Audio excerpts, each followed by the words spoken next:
Tyler, what's going on, buddy? Nothing, just woke up. It's 3:40 a.m. Oh, really? It's like 3:41 where I am, man. Beat you. What are you guys doing? 4 o'clock. I just can't do 4. Too many people wake. Can you believe he said that? He's like, 4 is just too common. Like, waking up at 4 a.m. is not common. So No, I'm going to do 3:40 because 4 is just so common. And then he goes on to say, and if your lights aren't on in your house by 5 a.m., he's judging you. I'm getting judged. Yeah. Because even if I'm awake at 5, my lights are not on. I'm walking around in the dark, getting my stuff, and trying to get out of the house before I wake up the dogs. Yeah, definitely a phone light. You're like, where's my shoes? But, well, this week, guys, we have Steve Canter. You guys might follow him on Instagram, Canter Zone. But he is the Chief Performance and Safety Officer at Sweenor Builders. What does that mean? We're going to talk about what that role means and how he stays so positive, being such a motivational person, and what he attributes all of his motivation to, and even talks about some of his biggest influences, as well as if he's the same when he's hanging out with his kids. It's I was looking at his LinkedIn before the interview, and it's nothing construction related, but looking at his job titles and everything, and I'm like trying to figure out what the heck he does. And then I'm pretty sure that he's the type of person that like gets hired for one thing, and then once he's hired, starts talking to people, and they're just like, you know what? And then he just makes his own new roll up, and that's what he does for the company. So it's funny you say that in this discussion, and when you were saying that, I was picturing it differently. I was picturing him showing up to the Sweenor office and walking in and being like, hey, I'm here for the Chief Performance Officer role. And Jeff being like, we don't have that. He goes, you do now. Pretty much. It's just what you needed. He's like, I know you don't. That's why I'm here. But it's just, it's such an interesting topic, but it really does address the issues that we have with hiring. And we talk a lot about, what it takes to hire good people, what it takes to retain good people, and actually build upon what we're trying to do with this industry, what the Modern Craftsman is trying to do with this industry, what Tyler, myself, and all of us in this Modern Craftsman community are trying to do with this industry. And that is not only to create awareness around the trades, but make the trades a viable career for people and for people that truly want to be in this and build a life around this, because far too often people get into these trades without a path, and then they end up finding a path in another industry that might be more lucrative because there wasn't a good path for them to follow within this industry. Yeah, and it's Steve brings a unique perspective because, one, this is really his first job within the construction and building industry, and two, he was a high school and D1 college football player, and then spent 12 years after college coaching football, high school and college football, before he got into the corporate world. So he just brings a different perspective into this conversation and into our industry. But I think that it crosses over very well, and I think that as we kind of discuss what he does and the issues that he exploits and addresses really aren't company or business industry specific. It's definitely, there's a crossover, and it happens in every business and every industry, and he's just happens to be in the building industry right now. So he's taking what he knows and his experience to Sweenor Builders to help pump them up. Steve, what's up, man? Appreciate you being on. Honored to be here, guys. Yeah, appreciate it, man. Thanks for the extending the invite. We got you scheduled, I think, a few months out, and then we had an opening. I was like, got to get Steve filled in here. We got to bump you up. Yeah, I like to think I'm a little agile too and adaptable, so I'm glad I could fit in, man. It's appreciated. Making some time. So I want to just get right into it. You are the Chief Performance Officer and Safety, but let's just talk about performance first at Sweenor Builders. And it's funny, I think I started following you not realizing you worked for Sweenor just because you were like the hype man in the morning. Yeah. You got to give me the woo. It's like Yeah. the woo. Just like I do it very. We're Wednesdays, man. You got to tune in. We're recording here on a Tuesday, so tomorrow morning we'll be hype on a Wednesday. So it's every Wednesday. Yeah, I do a Wednesday. I've been doing that for a long time. I was a big Ric Flair fan growing up, man, from professional wrestling. So the Nature Boy, and I kind of implemented that years ago when I was working in like this corporate environment after I got out of coaching, and. What better way to kind of either piss off some people in the sales floor or get everybody juiced up, and it tend to work to get everybody fired up. So there's a lot of Woo Wednesday fans out there, man. Okay, all right. What is a chief performance officer? So a chief performance officer, it kind of has, I think when Jeff hired me, he kind of gave me the opportunity to create the role to a degree. I mean, there's some performance driving metrics that are important, kind of keep us all afloat and in business, right? And so I think he had that in mind as far as I could be a guy that can drive some of that performance. I've been in professional services for a long time, and so this is not a lot different from that standpoint. And Jeff and I had a previous relationship, and he knew I had been a coach for a long time. I had been a people person. I've been a leader for really, I like to think my whole life as an athlete and those types of things. So he felt like the team had gotten bigger to keep, kind of the proper pulse on the team, the needs of the organization, that there needed to be another layer of leadership. So I've come in as the chief performance and safety officer and really just continued to work on a lot of the process. Make sure we're as efficient as we can in the office so that the guys in the field don't have a lot of needs, a lot of issues, a lot of inefficiencies that would impact their performance. So at least at the end of the month, into the quarter, as Jeff is evaluating numbers, he can say, okay, we're where we need to be in order to be profitable and successful. So when you talk about performance, what is that? What are those metrics? Yeah, really, a lot of it is just accountability through the hours, right? Billable hours, guys being on time, guys, working the designated hours. Essentially, if you're a full-time employee, we're looking for 40 hours a week of billable time, right? And you can come short, and a little bit, 15 minutes here adds up across an organization of 60 plus employees. Sure. So each week, that could essentially cost the organization money. It also is impactful to customer deadlines and things like that, right? So those are a lot of the metrics that drive, what my day-to-day job looks like.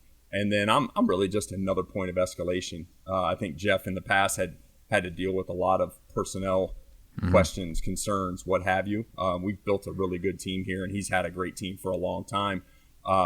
But he's stretched pretty thin too. So to be able to take some of that out of his court and place it in mine and let me go out and make sure I'm building quality relationships with our team, I think we can get a lot more done and continue to thrive and have a great trajectory as far as what success looks like for us.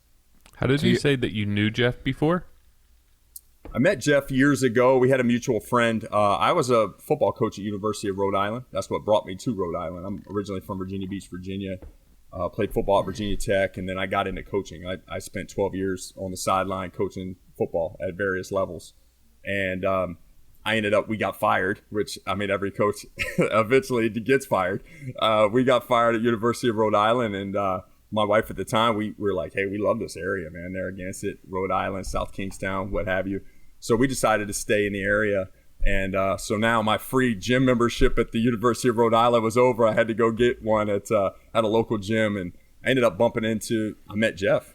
Jeff's a super quiet, humble guy. He's like deadlifting 500 pounds off the floor at 50 some odd years old at that time. He's a maniac. And I'm like, who is this savage? And so I ended up meeting him through a mutual friend of ours, Terry Lynch, who had coached at University of Rhode Island and played there as well. And he and Jeff went to school together. So they've known each other for a long, long time. And Terry just introduced me to Jeff. I had no idea he was this Sweenor Builders guy, and then we built a friendship. And I ended up, I do some professional speaking as well, and kind of kick-started that back in 2017 at Sweenor Builders multiple times. Jeff brought me in to speak to the team, kind of motivate and inspire and educate those guys.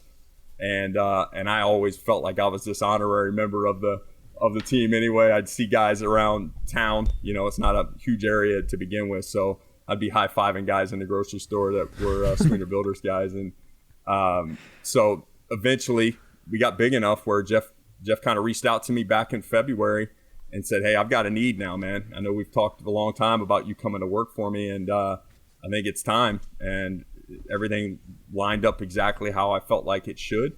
And it was good to jump on a highly successful local company where I could get out of I used to work from home sitting right here, man, for a long time. And so it's good to be out and about and build some relationships again. I feel like, you know, what you just said, working from home and working in that room and trying to be a leader and a motivator, that's hard. Where it's like you got to be in the thick of it. I agree. You keep referencing coaching. I assume you know who Louis Carella is, right? Yeah. Yep. Georgia Tech's head football strength and conditioning coach, but he's got all those famous one-liners, and I think one of the more popular ones, I have it here, who said, lazy people do a little work and think they should be winning, while winners work as hard as possible and still wonder why they're being lazy. And when I came across your stuff, I was like, man, he's got, like, that's the energy. I listened to that, and it hypes me up. And it's when I read that you were a football coach, I'm like, all right, this is making sense. Starts like, to make sense. Yeah. I was like that for a long time. I mean, I've always considered myself a motivator. I truly believe, you know, Proverbs 27:17 says, as iron sharpens iron, so one man sharpens another. And I just always feel like we are impacting the guy next to us somehow, some way. And it can either be negatively, and that's not helping any of us, or it can be incredibly positively, whether it's educating, motivating, and inspiring people. That's important to me. It always has been. It's something that really I gravitate to. So excited to be doing it at a professional level where you're getting paid to do it, and guys are super successful, and just happy to be a part of a really, really good team. Is this what you were doing at your other jobs? I was doing something similar. So I've always kind of had like this operational mind. Like you probably can ask my ex-wife too. I get anxiety over like wasted time. So as a football coach, like every minute is accounted for, man. And like there's no walking on the field. There's no, you know, so if you're a coach and you're doing it, you're wrong. You're probably going to really get fired. But I've always been like, hey, every minute needs to be accounted for. We should be maximizing that time. No wasted days, no wasted opportunities. And so my mind has always kind of gravitated to, does your process allow for guys to be successful? I'm not blaming the guy. I don't want to blame the person. I need to look at the process first. So I've always been this operational guy since I got out of coaching, and it was, let's build a team. So I've always been a part of talent acquisition and employee retention. You know, want to love up some people and make sure they're happy where they are and they've got what they need. And I have no problem having a difficult conversation when they're not performing well, but also need to make sure I'm giving them a chance to be successful. So in my previous role, I was actually in the software industry. I was a director of operations for a Salesforce.com consulting partnership. And so we would have clients that we then implemented Salesforce.com software, which is the biggest customer relationship manager in globally. We would do that with clients and customize it to make their teams successful. So we did a lot of training as well. But I was the operations guy there to make sure everybody had what they needed, all their systems in place. And so people management has always been something that I gravitate to. Even if it wasn't my role, I kind of gravitate to that. So yeah, it almost seems as though this is your personality type. And I was like looking through your LinkedIn and your past jobs, and it's interesting that you're in residential construction, because typically like the teams aren't big enough to need somebody like that. But then I'm looking at like your background as far as schooling and all of that, and I'm like, did he just like walk into a job and they were like, yeah, we hired you for this, but we're going to make up this position as an like I didn't even know an operations person existed. I'm like, did he make this job up on every job that he walked into? Or what's the deal with that? That's about how it always comes about. You know, usually the owner or my boss, which a lot of times I report directly to the owner of some of these smaller companies, they trust me. So it's like, hey man, this falls on my desk. It ends up falling on my desk, and then I own it and I do a good job with it. And they're like, oh, I guess that's part of your role too. Yeah. So it's either a blessing or a curse. But at the end of the day, like, I've dealt with, lots of finances, a lot of things that are personal, professional, all of those things, because people trust me. And at this point, I have zero criminal record. I've done everything above board. So that's the important part. But like, I take pride in being, valuable and not expendable, right? So I take on a lot of work, not to the point where I don't have work-life balance, but I take on a lot of work that I see a need, and I gravitate to it. I solve the problem, potentially put a good process in place so that it's not a problem anymore, and then I move to the next thing. This podcast is brought to you by Duration Molding and Millwork. So, Tyler, I keep telling you that we're going to be using this stuff over at our Need and Build, and I've been going through the profiles with Mike and Liz on site, and I mean, we have a lot of profiles. And the profiles are spec'd by the architect. They're spec'd by the architect, yeah. He's like, hey, can you custom run these? And I was like, absolutely. Duration can make them, and we'll make them out of boral. And we actually had a meeting with the client, and they were asking, hey, what are we going to use for product here? Is it going to be a PVC or is it going to be a wood? I'm like, no, it's actually a polyash product, and kind of brought them up to speed as to why we were using it, and really talking about the durability long term, and the fact that we'll be able to paint it.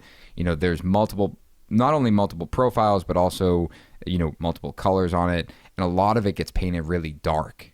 So obviously with the PVC concerns, painting something dark, that's a real issue. We have a lot of curve roof lines, which I've seen around here, at least. A lot of people will do that out of maybe wood or maybe boral, and then use PVC for the curve because they can heat it up and bend it.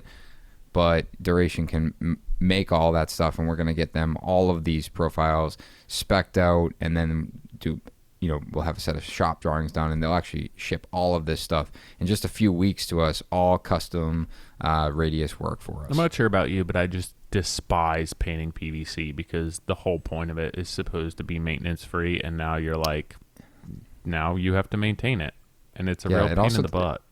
It also, I feel like it feels weird to paint. Yeah, I don't. Like, it especially to paint it dark. I've done it before, and it's a very expensive and involved process that specialty paints, cleaners, it's a big pain in the butt.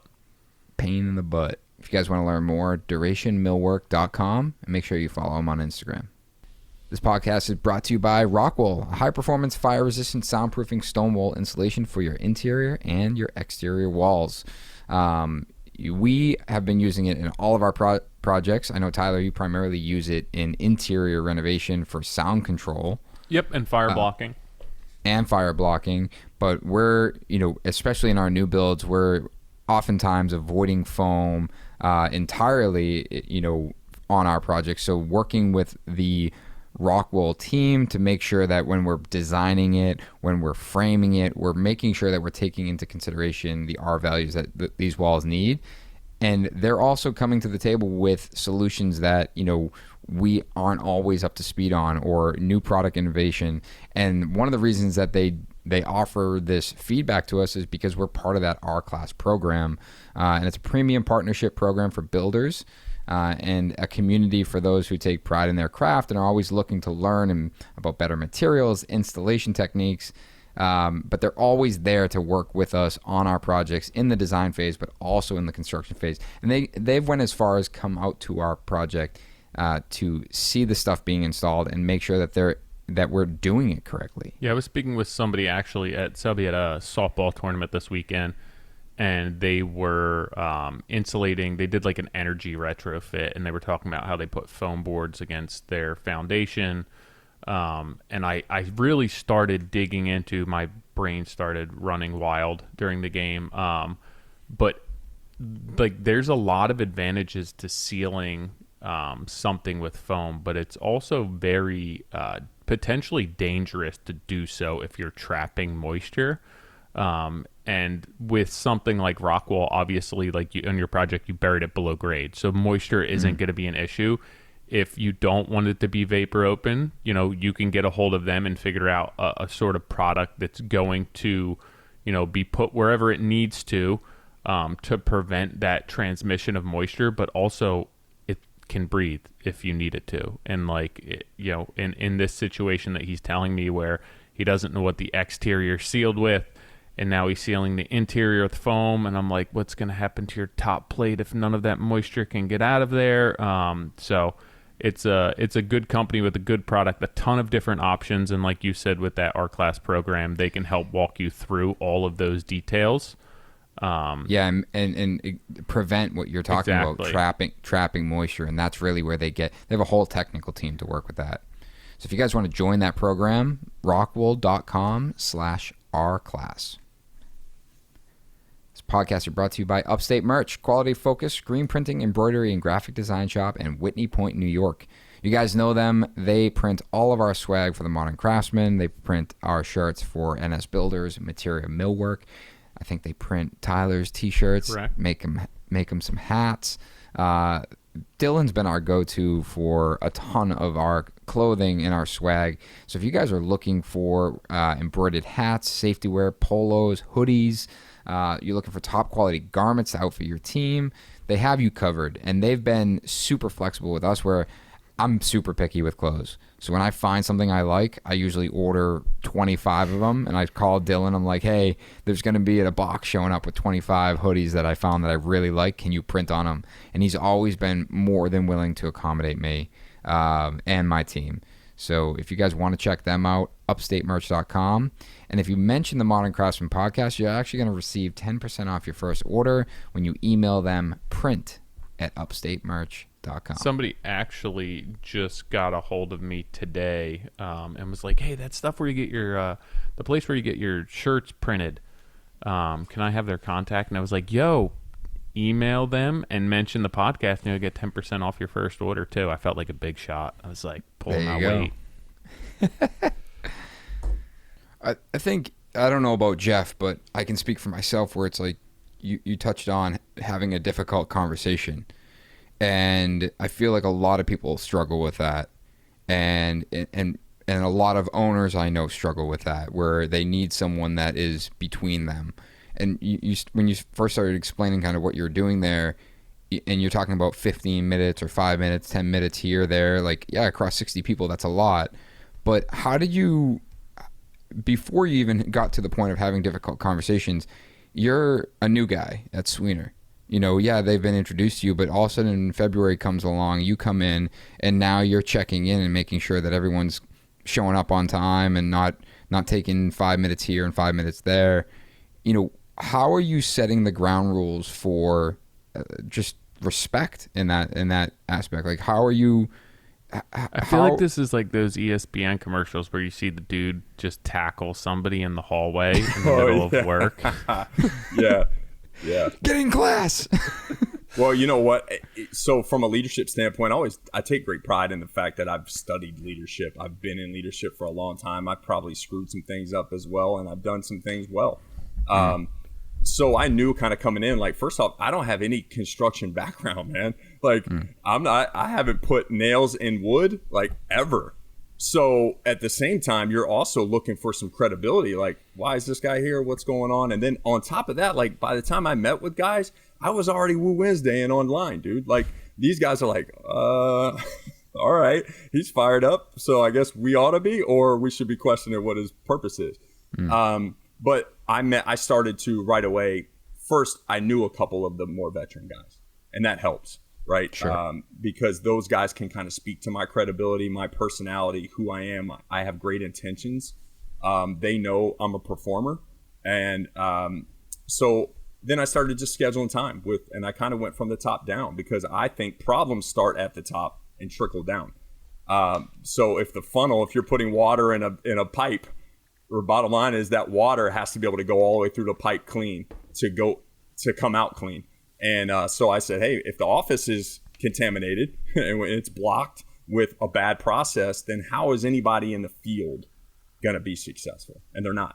And so I started with the project managers and everybody in the office first, and then started to work my way down to our site supervisors and everybody that was kind of higher up, down to the frontline guys. But what were those conversations like? What were, you starting at the top, as you say, with the project managers? What is it? What's that conversation? What are you trying to understand at that point early on? Yeah, a lot of it was just asking questions, and some of them I knew the answer to, and some of them I didn't like the answer, but I already knew the answer to it. So, but I needed to hear it from them. So I was like, I'm asking about process. Hey, what are you doing for documentation as a project manager? What are you doing here? Where does the handoff take place between, Jeff and our CFO with the budget to the project coordinators or whatever everyone's role is? Does everybody know their role? Is it very clear? So I just started having a lot of conversation around that, and people started opening up about their frustrations about some of the things that they've dropped the ball on because they didn't know they were responsible for it. And then just trying to get to know people on a personal level too. Hey, how many kids do they have?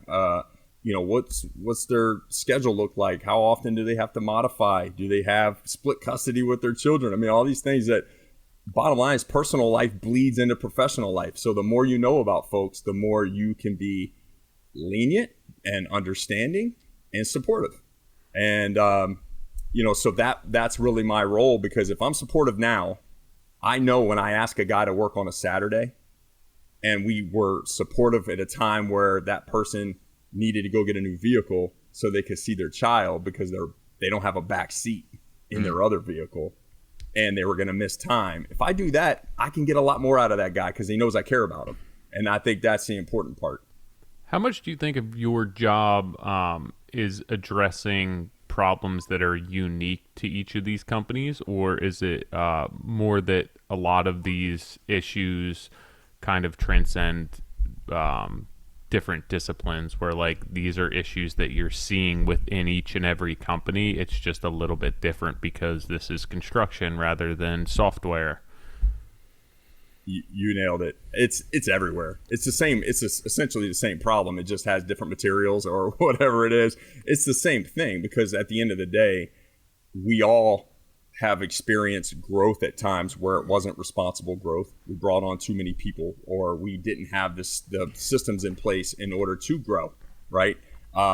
So some of that happens. Or you have, much like, Nick, you mentioned, like, whether it's leadership having a hard time having a difficult conversation. So now we've carried on 3 or 4 people on the team that really don't have the company's best interest in mind and shouldn't be there.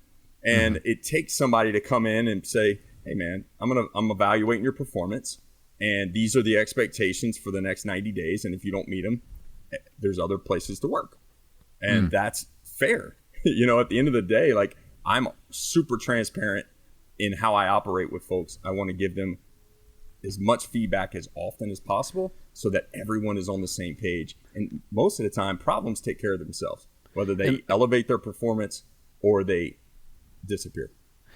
It's funny, like what you just said, where that conversation, you literally just outlined a hard conversation, but you did it in a way where it's like, you have 90 days to correct this.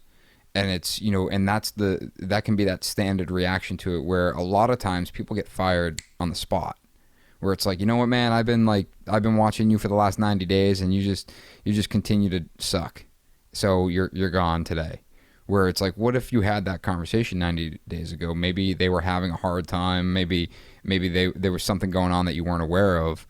And, I feel like this relates to, like, we've had the conversation on the podcast about contracts and how, contracts are written with a ton of legal jargon, and it's like all to protect you. But at the end of the day, the contract, that's there to protect you, but it's still a human to human interaction. Mm-hmm. So if you get to sway a little bit, that's fine. But having something in stone where it's like, this is how we operate.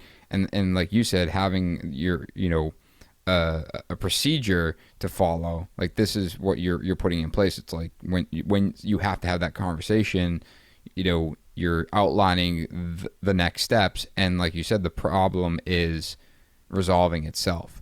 Either they shape up or they ship out.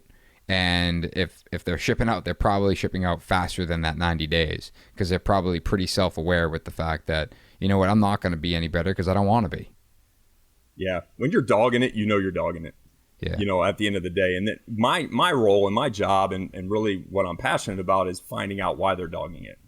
Because I just mentioned earlier, your personal life bleeds into your professional life. Mm-hmm. So how many people are going through a divorce? How many people have issues with a family member that's sick? All of those things are going to impact how good a carpenter they are. And we want to all think that we can just show up to work and we don't think about anything else except for the tunes that are on the radio, but that's not realistic, man. Right. And so if I can kind of intercept that person and say, hey, I've been noticing, man, the last couple pay periods, like we're some hours short.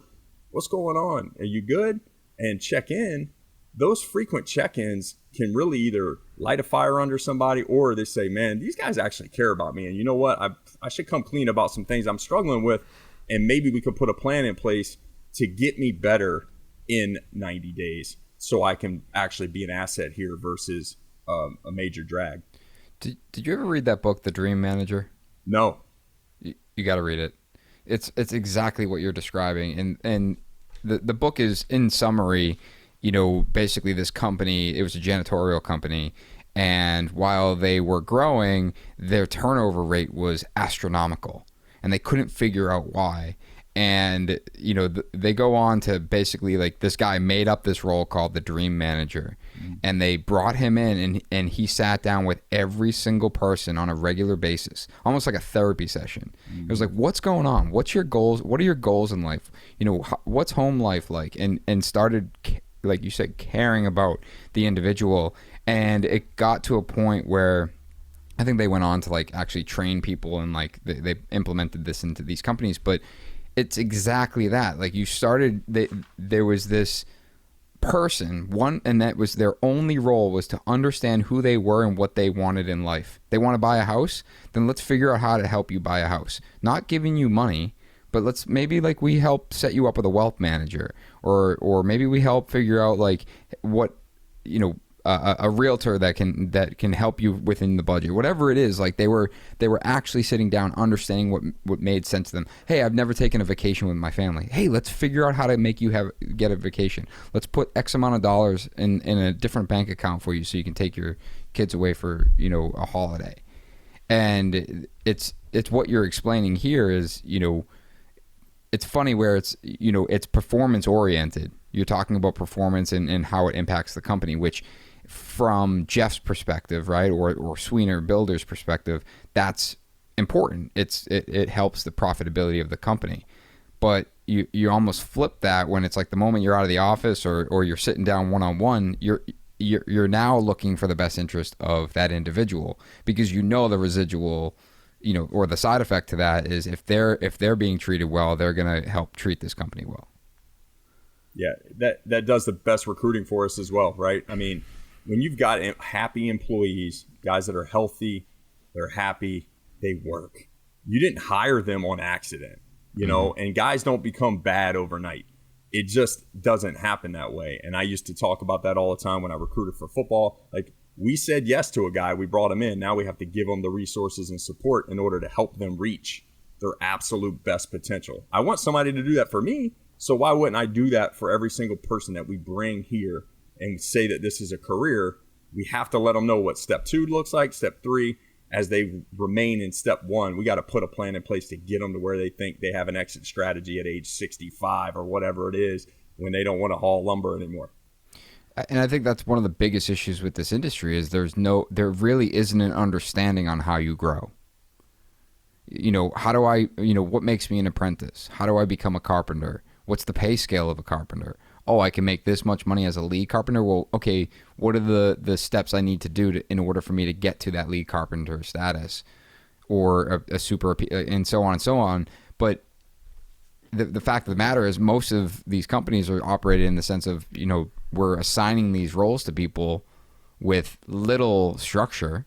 And I think that, side note, like, I think one of the biggest issues with hiring and retaining is the fact that people don't truly know what their responsibility is. So when they don't have a clearly defined job description, they move on. But that goes back to also that job description and how they get to those next level. And that's something I struggle with. and we talk about a lot internally. It's like we need to actually put this on paper as to like, these are the steps that you take in order to go from first year apprentice to, like you said, how to retire at 65 making a 6-figure plus salary a year. Yeah, that structure in place. I mean, I come from, I've worked for Global 500 company and all of those things where I have familiarity with that HR process, right? So I'm essentially in HR where we are here at Sweenor Builders as well. So a lot of that makes a lot of sense to me. And when things aren't in place like that, you want to make sure that they are, because again, if you're talking to a guy who's in his mid-20s and you say, yeah, this is a career, man, and he goes, really? Explain what my next step is. And you're like, I'll get back to you, man. Right. I think that's important. How close is all of this to what you were doing coaching? I think it was everything. I mean, you just, when you were explaining this dream manager job, we used to say this at one of the high schools I worked at years ago. We coached Percy Harvin. We went to 3 straight state championships. And we talked about, hey, we're dream makers, man. Like, this is what we're here to do. We had so many guys get full scholarships for football, track, basketball, everything. And we were in the dream making business. And, so I've done that as a coach forever. You take kids out of disadvantaged, households, and you tell their mom, we're going to help this kid get a degree. And I followed those kids. I gave kids opportunities. I was at Norfolk State University. I would take a transfer kid who I coached in high school. I took him from Virginia Tech, and he came to help us win a championship. But he got a degree. We made sure he got a degree, and now he's a highly successful parent, and entrepreneur, all of those things. And I just look around at all these kids now that are in their early 30s. I'm like, ooh, I coached them when I was young, but at the same time, seeing those guys now be highly successful at what they're doing is fantastic. It's an amazing thing to watch. Was it just time to move on from coaching? I know you said you had gotten let go from University of Rhode Island. Was it just like, hey, I feel like I've kind of reached where I can with this and I want something more? I want to bring what I know to another industry. What was the reason for getting away from coaching? Yeah, I don't think it was intentional that way. I think it was, for a long time when it was more of a family decision at the time. Then I got into leadership in the corporate world, and I was like, this is actually pretty cool. Like, I still get to build a team. I was responsible for all of this hiring. I was hiring every kid that played high school or college athletics. I was like, yep, we're going to take you. And because I'll build a team that a couple meatheads, here I am, I'm managing them. I'm like, they better be able to handle some criticism, some Woo Wednesdays, a little bit of everything. And we built some highly successful teams. And I was like, man, and I get off at 5 and I get to see my family. And then I had a second child, and then it's like, all right, now I'm just going to coach my boys, man. I got 10 and 6-year-olds. These dudes are savages, man. Like, I get a chance to coach them all the time. And so I know all these, our town leagues, they're all like, come coach, man, come coach. I know they're trying to sink their claws in me to come coach, but I just going to stick to being a dad on Saturdays and Friday nights and all those things, but coach my kids every day. Yeah, it's interesting to even hear, and I guess it's so obvious, but it didn't really become so transparently obvious until you just said something where, like, you hear everyone building their team, like Nick's building his team, and to equate that to actually building a sports team where, you have a specific player, a specific talent that you're looking to either offset or supplement. And it really shouldn't be any different when you're building any sort of professional team. It's not just related to sports. And I don't know, maybe I just never thought of it that way, or, a lot of people don't look at it that way, where it really shouldn't be any different than that. You have people who are recruiting, you have people who, even in high school athletics, you have trainers and coaches and counselors and all of these people who are trying to shape these young men and women to make them kind of reach their full potential. And I don't feel like our industry is like that, Nick, like from business to business. And I haven't been in any other industry to know what it's like, but I feel like it's, you hire someone, you give them a list of roles and responsibilities, and then you see that they're handling them and you put more on their plate, and there's no check-ins there. You're not checking on people's well-being, their mental health, where I think, if we took it back kind of to where it all started in youth athletics and high school and college sports, where there's a lot more to it. It's way more dynamic than just putting somebody in place and then letting them run with it. Yeah, I said that to Jeff. I said, listen, man, I'm the general manager and head football coach. Like, that's the approach I take. He's Robert Kraft, and I'm Bill Belichick, trying to make sure we're acquiring the right people. I stack rank them. I've got a depth chart, man. Like, I know who is a performer, and I know who we have to go have more conversations with and nudge them to be better. And I know which guys are kind of in that developmental class where we say, all right, you need a lot of Sweenor University. You need a lot of refresher on some of the most basics so we can bring you along and make this a career. I know who's on my watch list, guys that aren't cutting it in certain positions. And again, I've been moving guys' names around on a magnetic board for 20 years. And that's what I'm used to. And that approach, I think, is somewhat unique in a lot of ways, not only in this industry, but a lot of industries, to be honest. I think some of it depends on size. But I think a lot of it is just not having that vision that you can equate this to athletic organizations in the way that approach has always happened. Yeah, I mean, I think education is for me right now is the bottleneck, where it's like we have a ton of people that want to come in. Hey, I want to come learn this trade. And it's, and I said this a couple weeks ago, 5 years ago, everyone's like, we got to get people interested in the trades. We got to get people interested in the trades. And simultaneously, we did that. We were very successful. People want to be in the trades, but we also simultaneously took the education out. So now you see these things popping up where it's like, of course, digital education, MT Copeland. I saw Sweenor University, which we'll get into in a few minutes here, but that's a huge bottleneck where, I want to hire these guys that know nothing. I want to train them, and I want to have this thing in place where I can walk them through, here's step 1, 2, 3, 4, all the way to 100, and let them progress, because those people that are reaching out that truly want to be in this would be really valuable. It have the potential of being really valuable, where it's like the majority of us are out there looking for people that have experience because we don't have it's not that we don't want to, but it's that we don't have the resources to then train them, whether that's the actual education platform or the time or, the financial side of it, which usually equates due to time, but it's the resource to actually educate. And, something you said about football, you're going into these underprivileged homes and finding these kids and then giving them the opportunity to be super successful. So my question is, when you're looking at like hiring in an industry like the building industry, you say you're making those hires. What is the top thing that you're looking for when you're talking? Like, I'm sitting across from you at a table and I want to come work for you. Like, what's that top thing that you're looking for? Yeah, I think, Jeff always gets the final say on everybody, of course, but character is what we're looking for. The top thing, we feel like the skills will come. Mm-hmm. There's a lot of stuff to be had and to be accomplished on a job site that don't require a ton of skill. Yes, you need skilled guys, and I think finding that balance, that's the feedback I've gotten from our team, right? Constantly is, can we make sure we have a good blend of experience versus hungry mm-hmm. youth, right?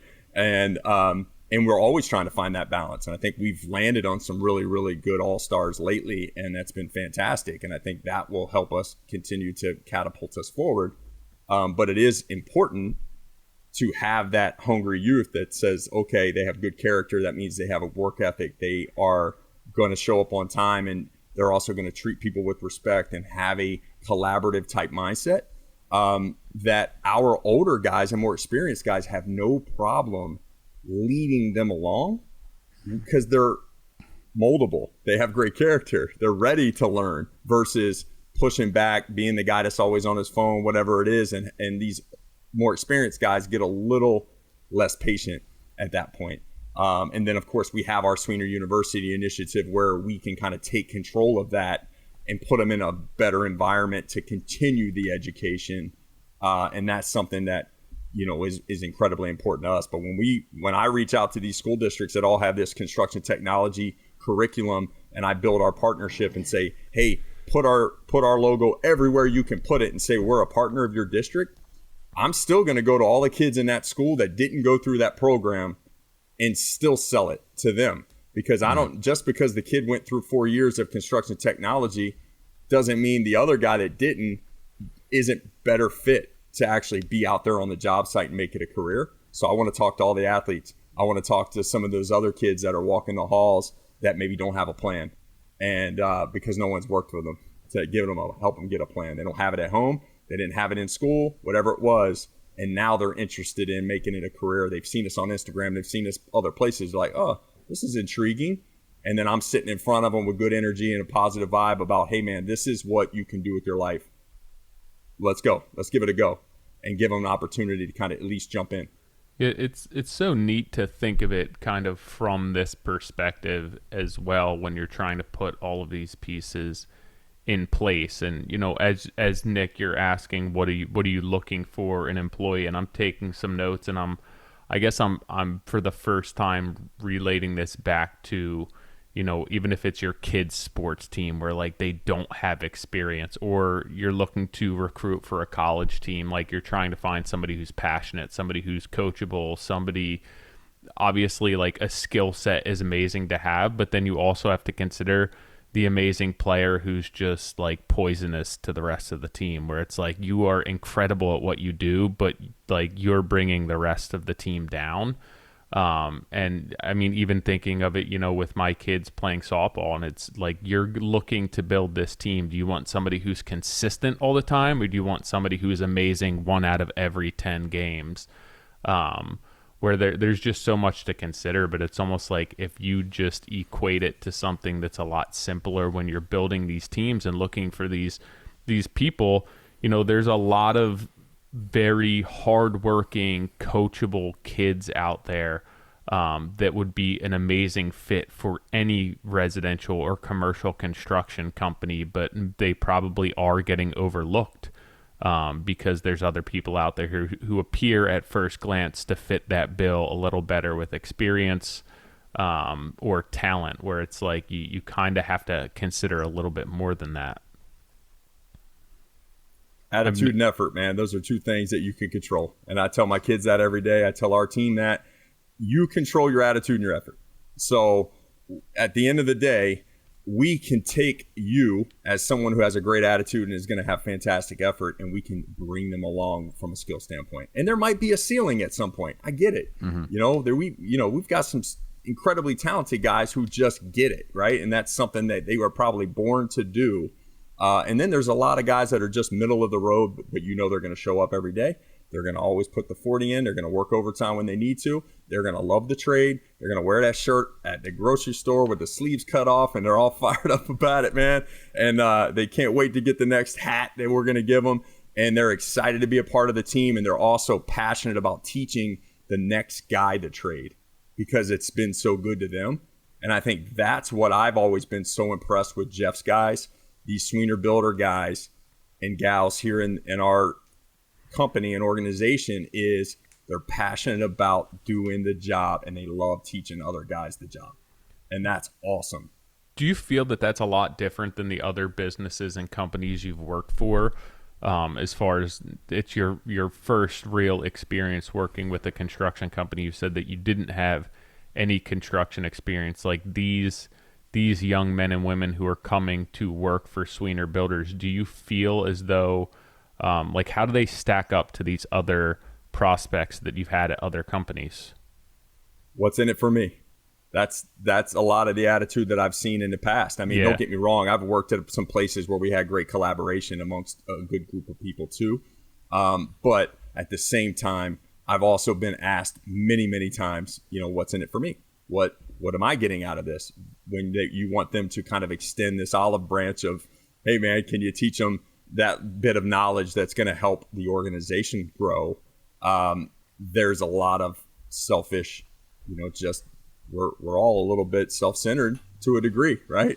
So It's refreshing to see it and within our organization. Again, I can't speak for any other construction companies because I just don't have that experience, but it is refreshing to see at our place so many people willing to help the guy next to him get better. It's really cool. Going back to education in this Sweenor University, was that something that was developed with, you coming in, like realizing that, all right, if we're going to really hold these guys to their feet to the fire, then we need an education platform? So, I mean, anybody that knows Jeff Sweenor knows the guy he's never comfortable sitting still, right? Like he wants to move the needle as much as he can in any way. So he had kind of already dreamt up a little bit of this, furthering education type of opportunity, platform, class. And I just happened to get there at the right time where I could take it and run with it and make it more formal and say, okay, if we're doing that, this is what it should look like. So it's going to be 8 weeks. It's going to be a spring and a fall. Those both are for our internal employees and guys that are in our development stage. And then in the summer, it's geared specifically to our apprentice. And really, okay, what does the coursework look like and curriculum and how to formalize all that? I have that experience, and I also just have more bandwidth than Jeff. So at the same time, he's like, congratulations, this is a promotion of, you've got Sweenor University as part of your job and responsibility. And I take pride in that because, again, performance and just furthering education is something I'm passionate about anyway. And so having an opportunity to kind of collaborate with our more experienced guys to get nail down instructors, curriculum, all of that, and then get guys signed up and really make sure that everything is organized and materials are ordered if we need them and things like that. That's been something that's really cool. And then now Anderson Windows and Doors has come in. They've swooped in and said, hey, we're going to sponsor this. We're going to be a part of you guys building this next generation of people that are in the trades. And it's really cool that they throw money at that and say, this is important enough to really the broader scheme here, that you guys have taken it upon yourself to make sure we're going to get another 8 kids this summer. Next year, maybe we have the, kind of infrastructure in place to take on more at some point. Anybody that knows Jeff Sweenor, we're going to end up having our own trade school. I mean, that's how he operates. And I'm honored to be a part of it and kind of run that initiative and make sure that we are getting kids in there that we can develop and then turn them into full-time employees in the fall and keep kicking butt, man. Yeah, and one thing that people, I think, also struggle with where this investment that you'll make in these kids, it's, well, why would I invest all this time if they might go off and work for someone else? And it's, that argument, I feel like I hear that argument constantly where it's like, well, the whole point is what if they don't? What if they do hang around and they're not educated? It's, then it's not a good thing for you. You hope that, they stick around, but if they don't, then you should support it anyway. You still want to be training. You still want to be training it. And I had when that first video launched for Sweenor University, I immediately texted Jeff. I'm like, Jeff, you're reading the notes in my phone. And, and Tyler and I have been talking for months about how we take the Modern Craftsman and what we can do beyond just this podcast and ultimately really be a resource for education in this industry.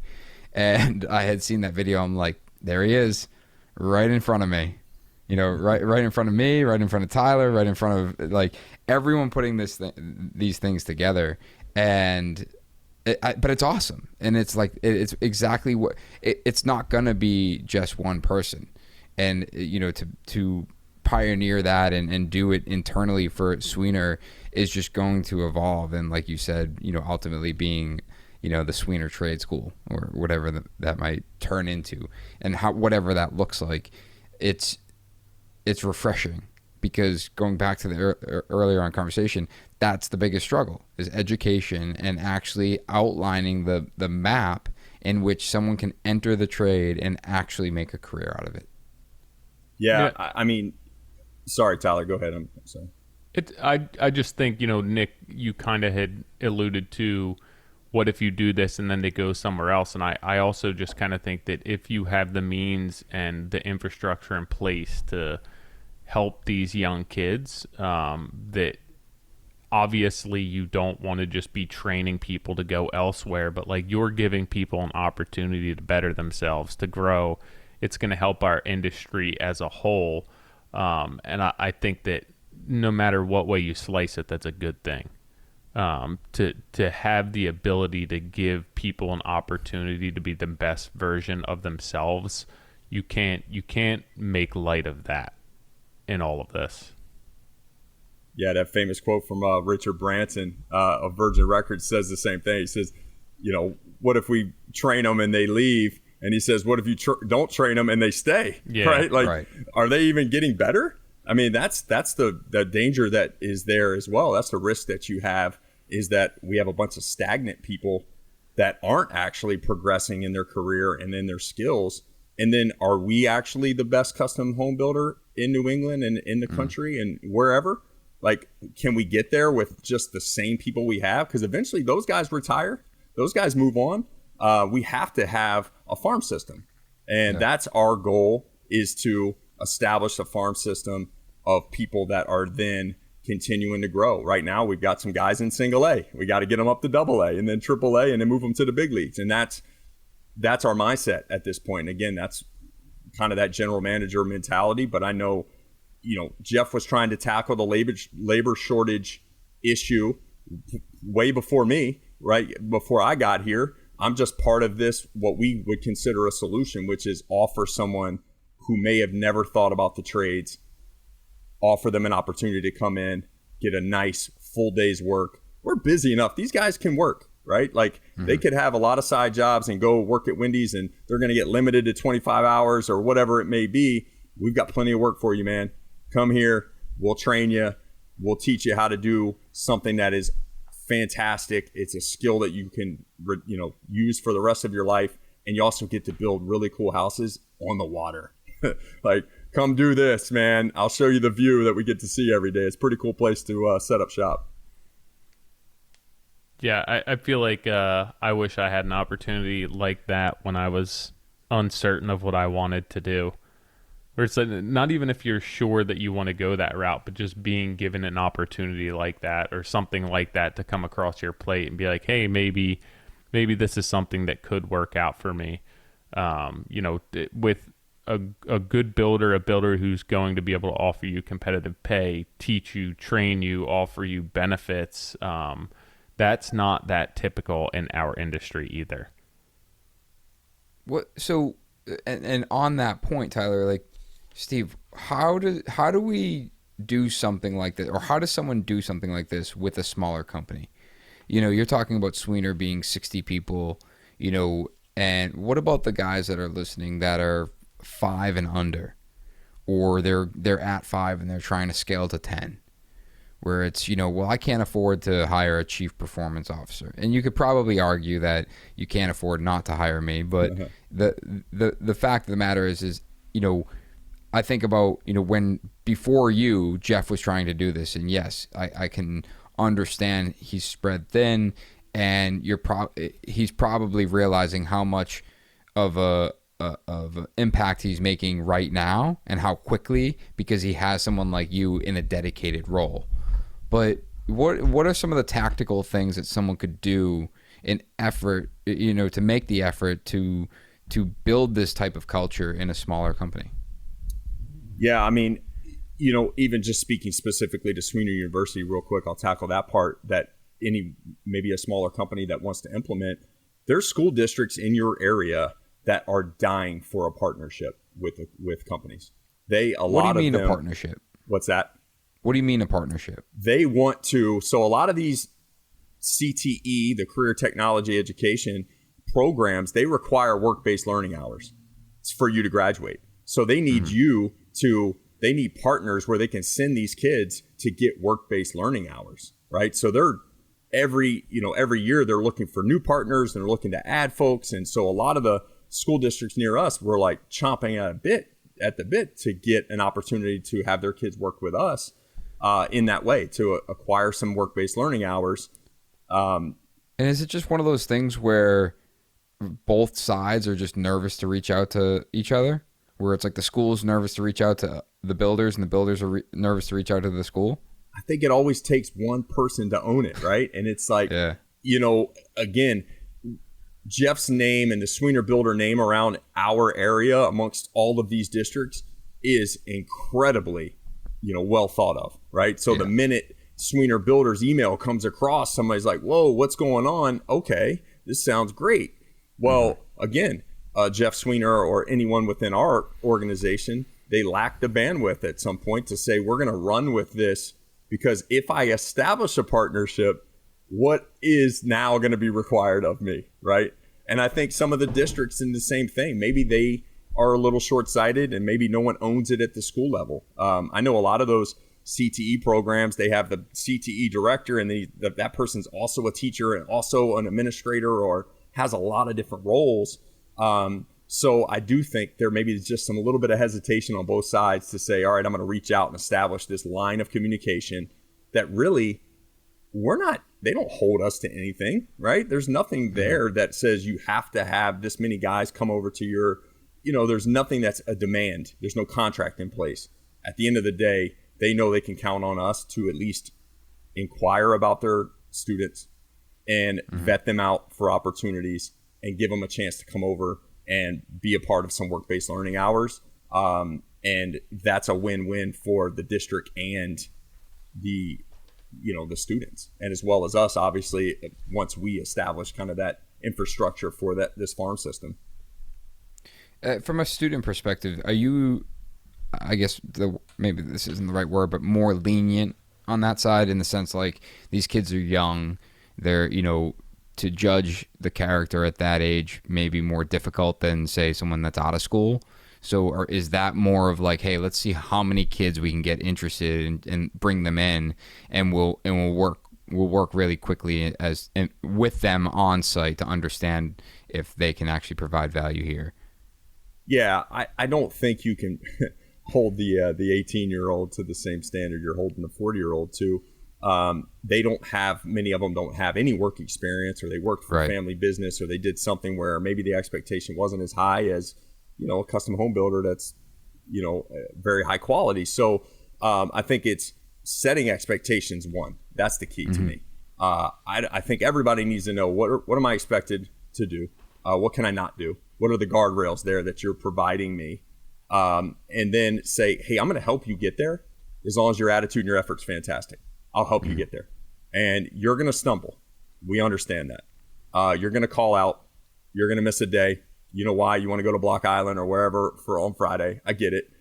But at the same time, we want to turn the dial up when you're here. I mean, and you've got to put that effort if you want to be a part of this team long term. And believe it or not, people live up to that. I think they live up to higher standards, man. If you have a low aim, a lot of people hit that too. So we want to hold people to a high standard and get that out of them, and then people surprise themselves. I feel like if you can create a work environment where people can be passionate about what they're doing, it would help so much. And I even think kind of in regard to athletics, a lot of these kids who are in high school succeed at things because they're passionate about them. And it could be athletics, it could be music, and then they go to college, or they start a job right after high school, and it's not something that they're truly passionate about. And I feel like they lack the drive and the motivation at that point, because there's nothing in it for them to really put their heart into it. And I think that if you can build up kind of that environment and that energy around the work that you're doing and around the company that you're working for, that you can create an environment and a job that these people can be passionate about. And I think that the quality of work and the input and what you get out of these people is going to be so much more. Yeah, I think we all do a better job when we're passionate about it, right? Like, I'll be honest, and I know this is probably not the platform to say it, but I've never been passionate about building anything. Yeah. I just haven't. It's not something I do. Like, I'm going to buy a pre-built surfboard. I don't want to build my own. It's just not in my nature to do that, but I am passionate about people. So when I come to work every day, I'm You're fired the up to opposite see. of me. I'm And passionate a lot about of people. building, just not people. Yeah.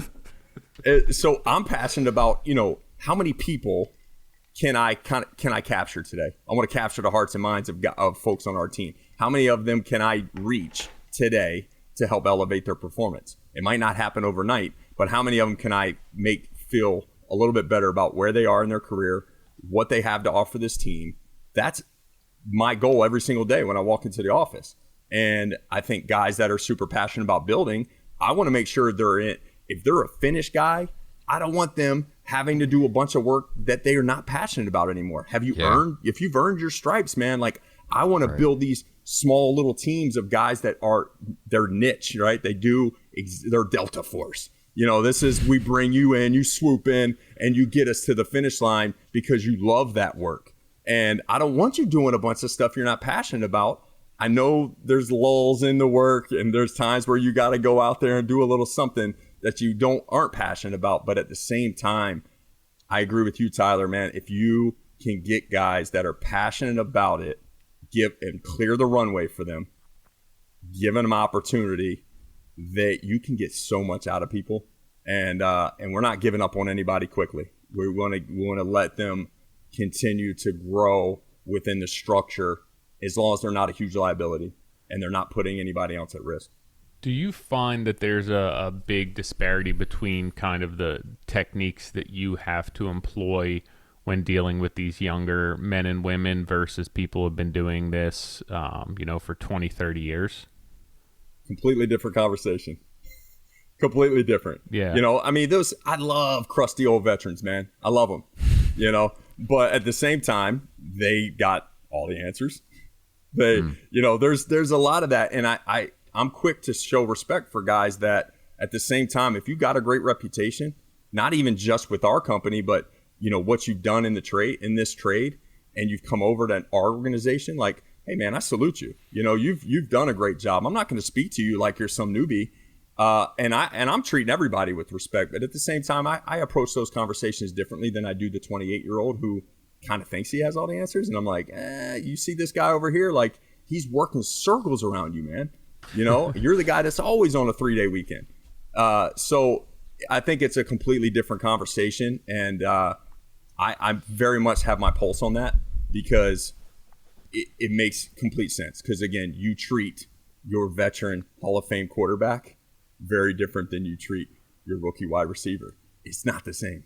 So I could see, your ability to teach these younger people, being a coach for however many years. You're dealing with high school kids, college kids. At what point do you think you started to hone that skill set dealing with adults? Was it once you went into the corporate world and got away from coaching some and just experience, or was there books? What kind of helped you learn how to transition and address those people differently? Was it just trying the same things you were trying with the kids and then being like, no, I don't really give in to that?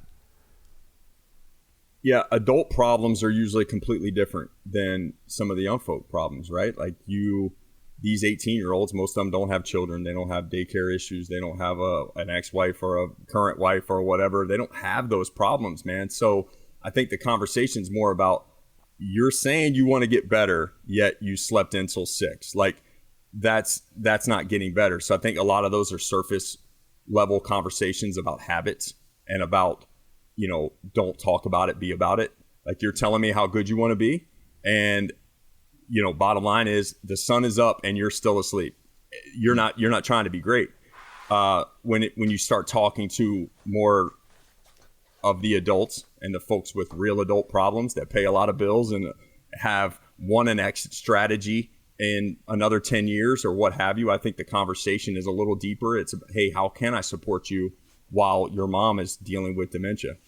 And there's a lot of those conversations that when you show some concern and when you show some support, those are the guys that will show up on a Saturday without being asked, because they're like, you know what, people here care about me, and they asked about my mom on Mother's Day, all of those things. And I just think that goes across the board, no matter how old they are.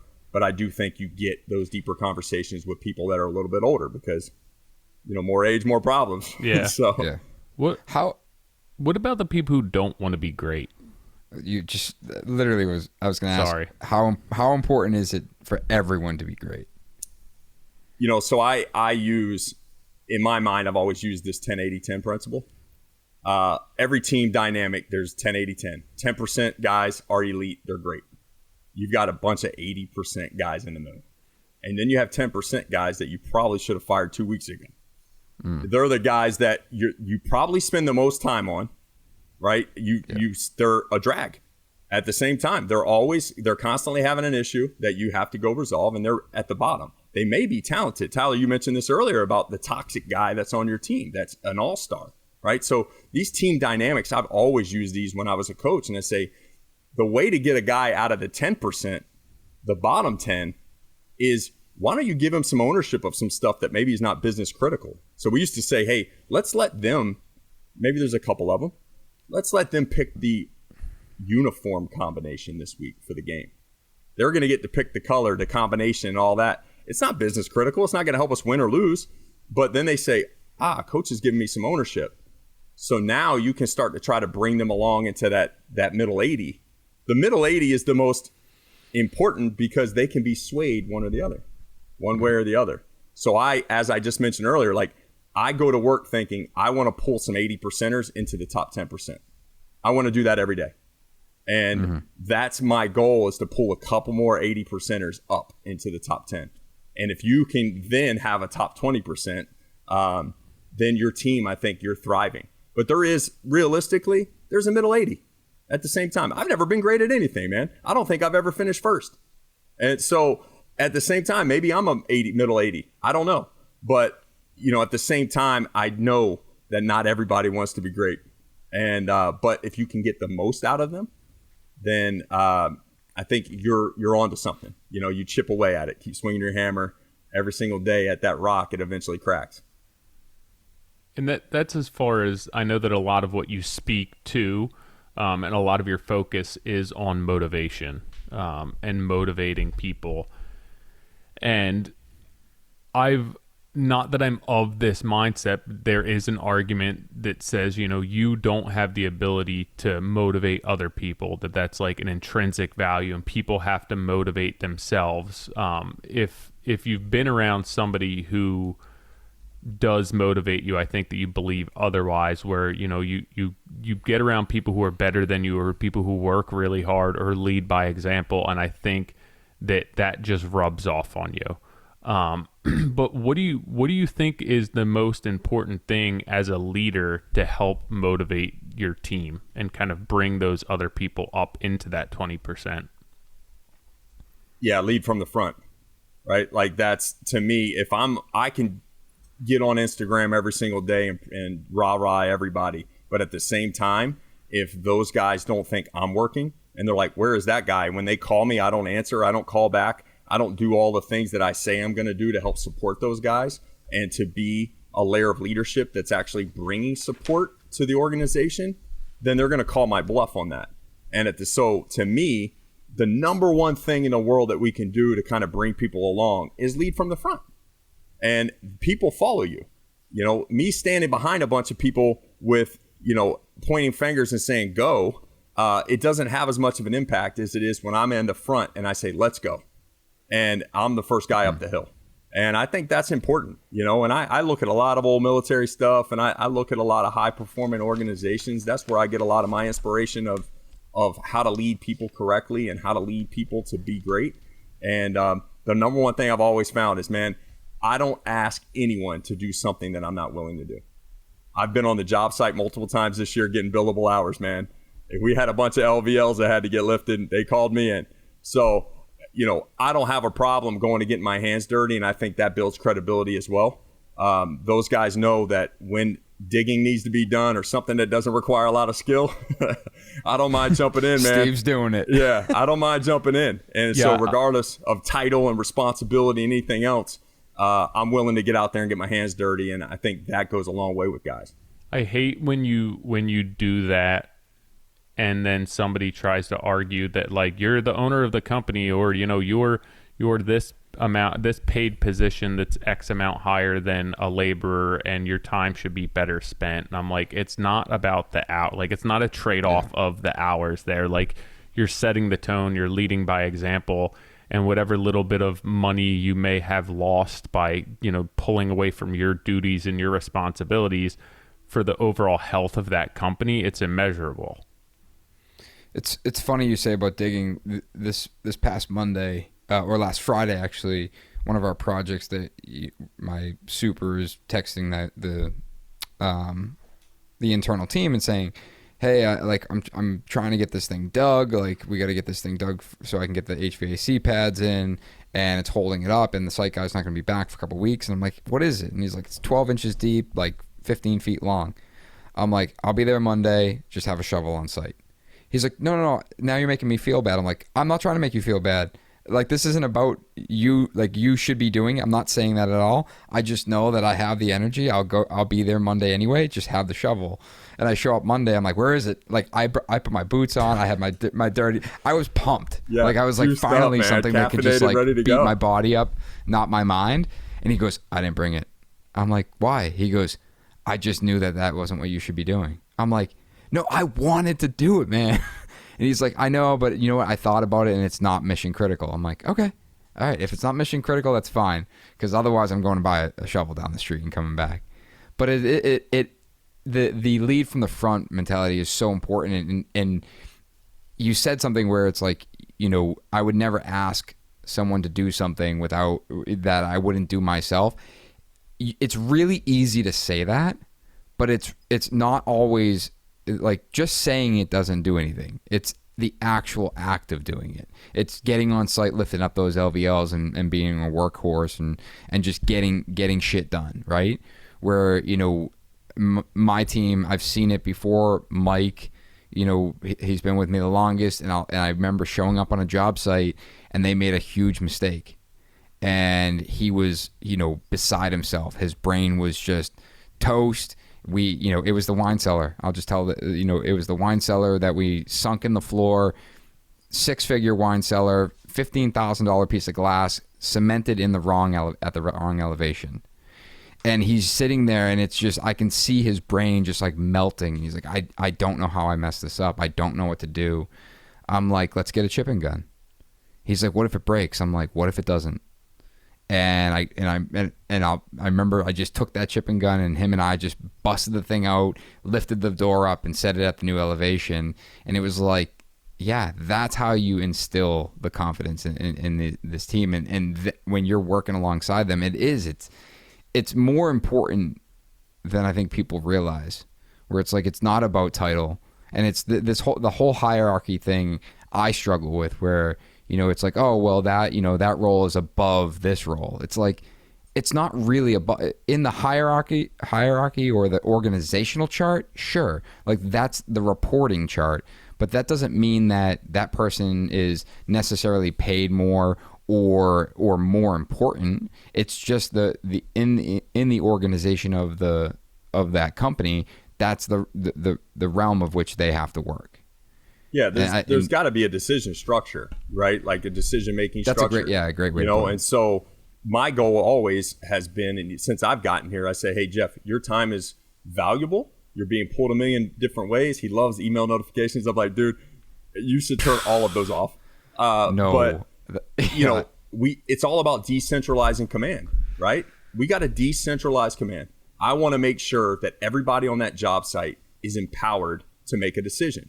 And they know how to escalate when they are not sure of what that decision is, right? Mm-hmm. They've gotten great direction from the PM down to the site supervisor, and everyone is aligned. We've checked with the design team.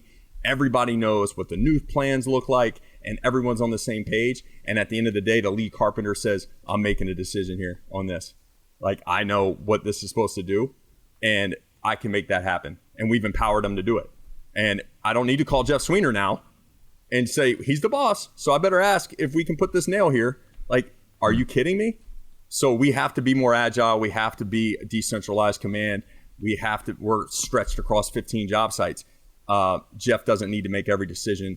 1 PM across everybody doesn't need to make the decision. It's empowering folks on the job site to trust their skills, trust their experience, and execute.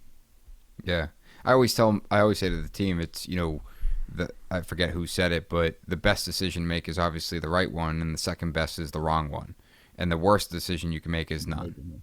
Yeah. And it's constant, and that's what, that's the only thing that truly frustrates me when I'm on a project, where it's like, well, I wasn't sure of the thing to do, so I figured that, we would talk about it later. It's like, why? You had a 50-50 shot of it being right. And if it was wrong, what's the big deal?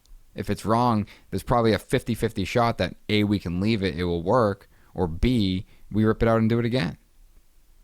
And it's just, and that is a constant reminder amongst the team. It's like, and like you said, empower them to be decision makers. What about, with that being said, when those decisions are made, and what about how it impacts the job? I guess where I'm going with this is the documentation of that decision, where it's say it's a big decision, say it's, you're framing something, and an opening is actually not a 3'2" door, it's a 2'6", because the way the way it's laid out, and they're like, no, this is what works. We know the casing's gonna not be ripped against the wall. We're shrinking this door down to 2'6". Are you guys, I guess, where does that, how does that get communicated through the rest of the team to make sure that that doesn't become a trickling issue? Yeah, I think that's where you're always just trying to nail down the process and say, what's this communication look like? Where do we document it? Where do we put that? Mm-hmm. We use Dropbox internally for the guys in the field can access that, mainly to site supervisors. And now we also use Monday.com as a project management tool for us. So we're trying to use software to talk amongst each other, right? We can take mm-hmm. pictures and upload those in there. So when we make decisions out in the field, we can take a picture and then load that up very easily in there and mention whoever needs to know and say, hey, this is a change we made. This is a problem we encountered. This is something that we need to know moving forward, so that the 5 guys that are going to come behind me don't misinterpret this. So you guys don't use any construction project management? Monday.com actually has a construction management module to it as well. Yeah. Okay. For some reason I thought you guys were using Build a Trend or something like that. I think we adopted that a little while ago, but again, you have to have somebody internally kind of drive it. And when it's somebody in the office, it just gets difficult to adopt properly, tough. Right? So my background software, so it was like, oh yeah, we need to do a better job with adopting that. Well, let's move forward and let's take one that we can. I felt comfortable that anyone that was going from 0 usage to 100, that Monday.com, when I did a trial and felt pretty good about that, I looked at Co-Construct and Builder Trend and some of those other ones that I just felt like weren't as intuitive for some folks maybe on the design team and things like that have never used anything in the past. Yeah, it's funny. We had looked at Monday. We had been on Builder Trend for years, and we just recently switched to Procore. And Procore is super intuitive. And a few people have asked why, and one of the reasons is we felt like we were working at the top of Builder Trend, and I think as Sweenor, you guys would be too, just because of the custom nature. And it would do a lot of things, but there's limitations.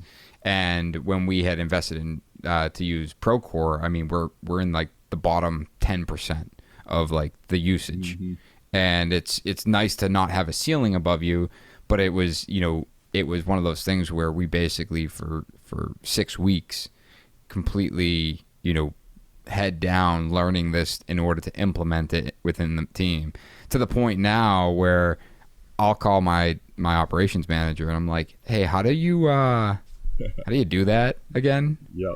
And he's like, hey, you just open it up. I'm like, I know. I used to be able to drive the bus on Builder Trend. It's like, now I'm in this program. I'm like, I don't know where this stuff is. I built out instructions. I sat down and did multiple trainings with our entire team, everything. You have to. Yeah. And again, it's a huge benefit that I've done that in the past. So when it comes to adoption, it's not like, oh, I couldn't figure it out, so I don't use it. That's actually not an excuse at all. And that's because, again, I will sit with you individually. I did group training sessions. I built out documentation, and I literally will update it for you in the middle of our PM meeting. And show you exactly how to do it. But I will also hold your foot to the fire on it, man. Because if it's not real time, it's not happening then.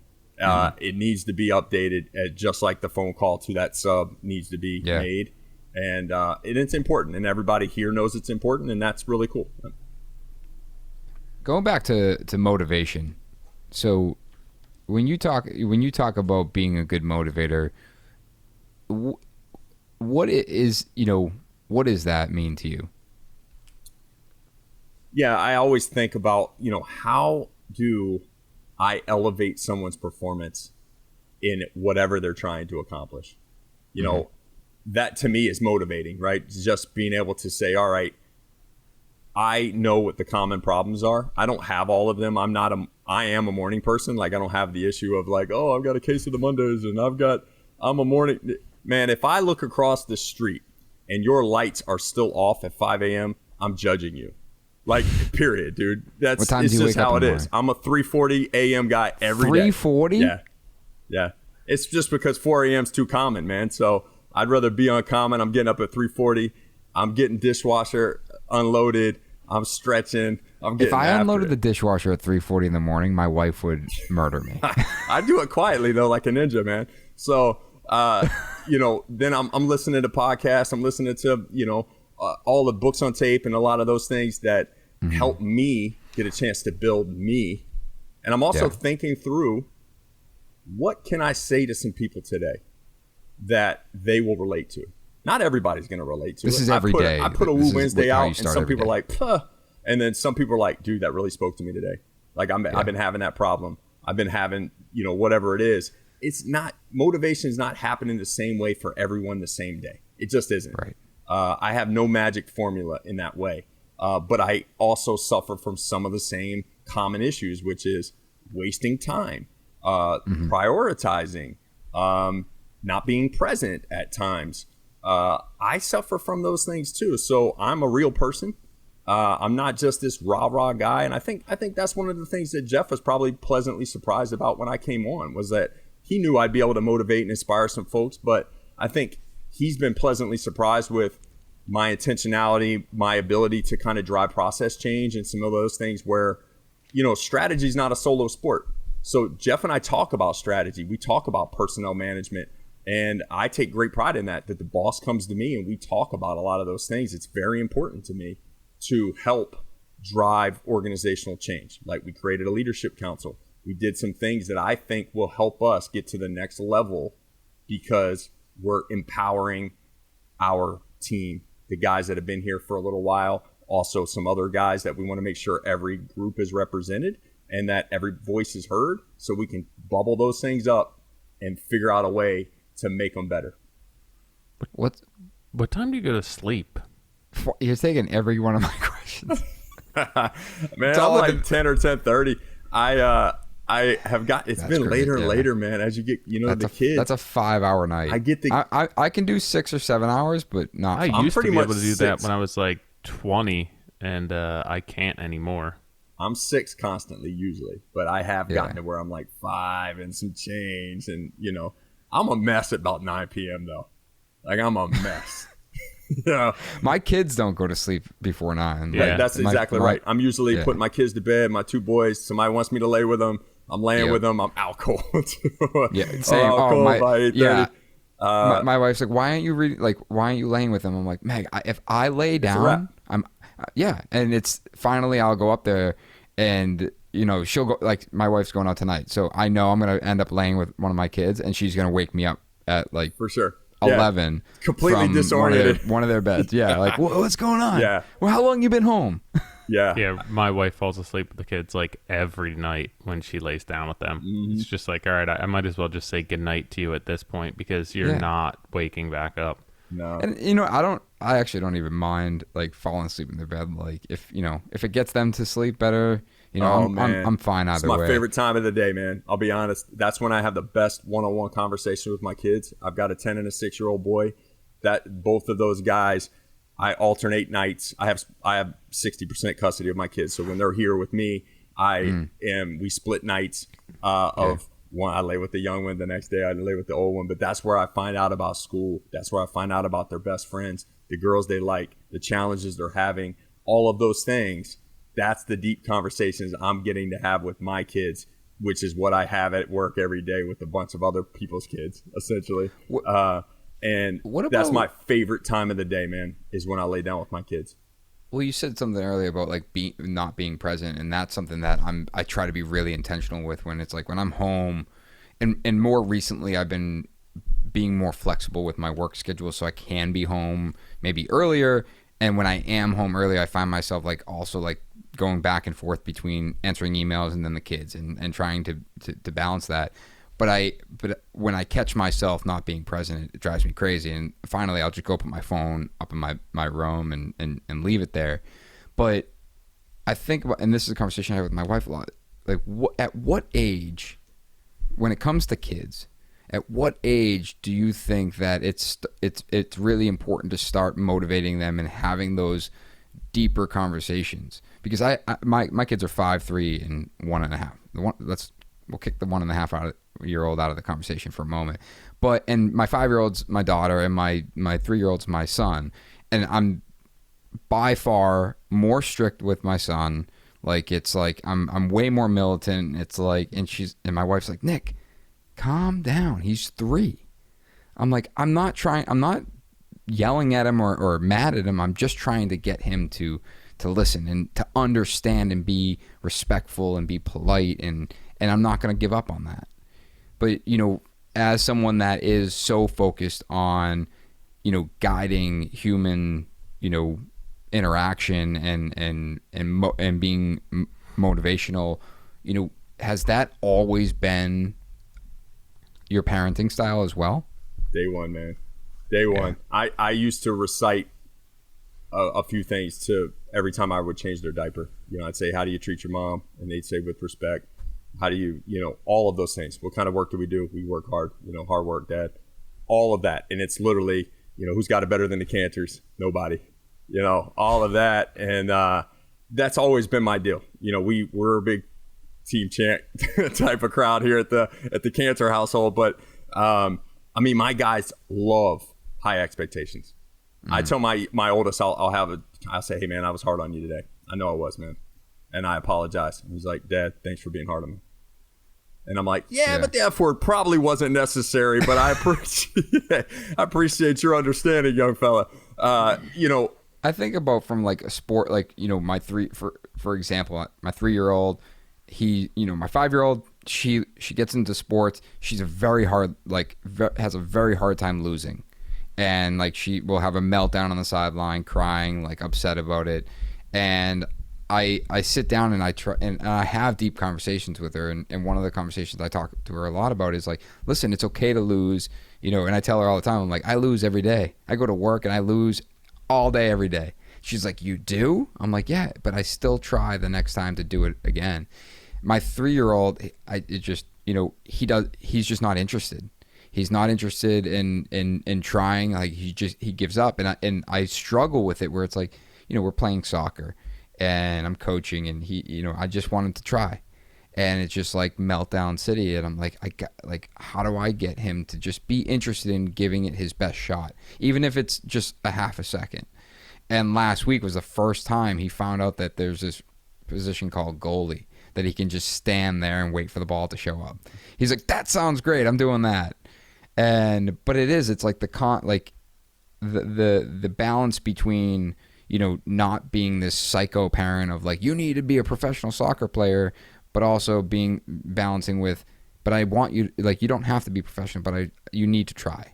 You need to be out there trying. You need to give it your best shot. We're not like, I'm not the type of person that gives up, and I don't want my kids to. Attitude and effort, man. That's what we control. And I talk about that every day in my house. Attitude and effort. If I called you, and I used to tell my college football players this, I say, what if I called you an average football player?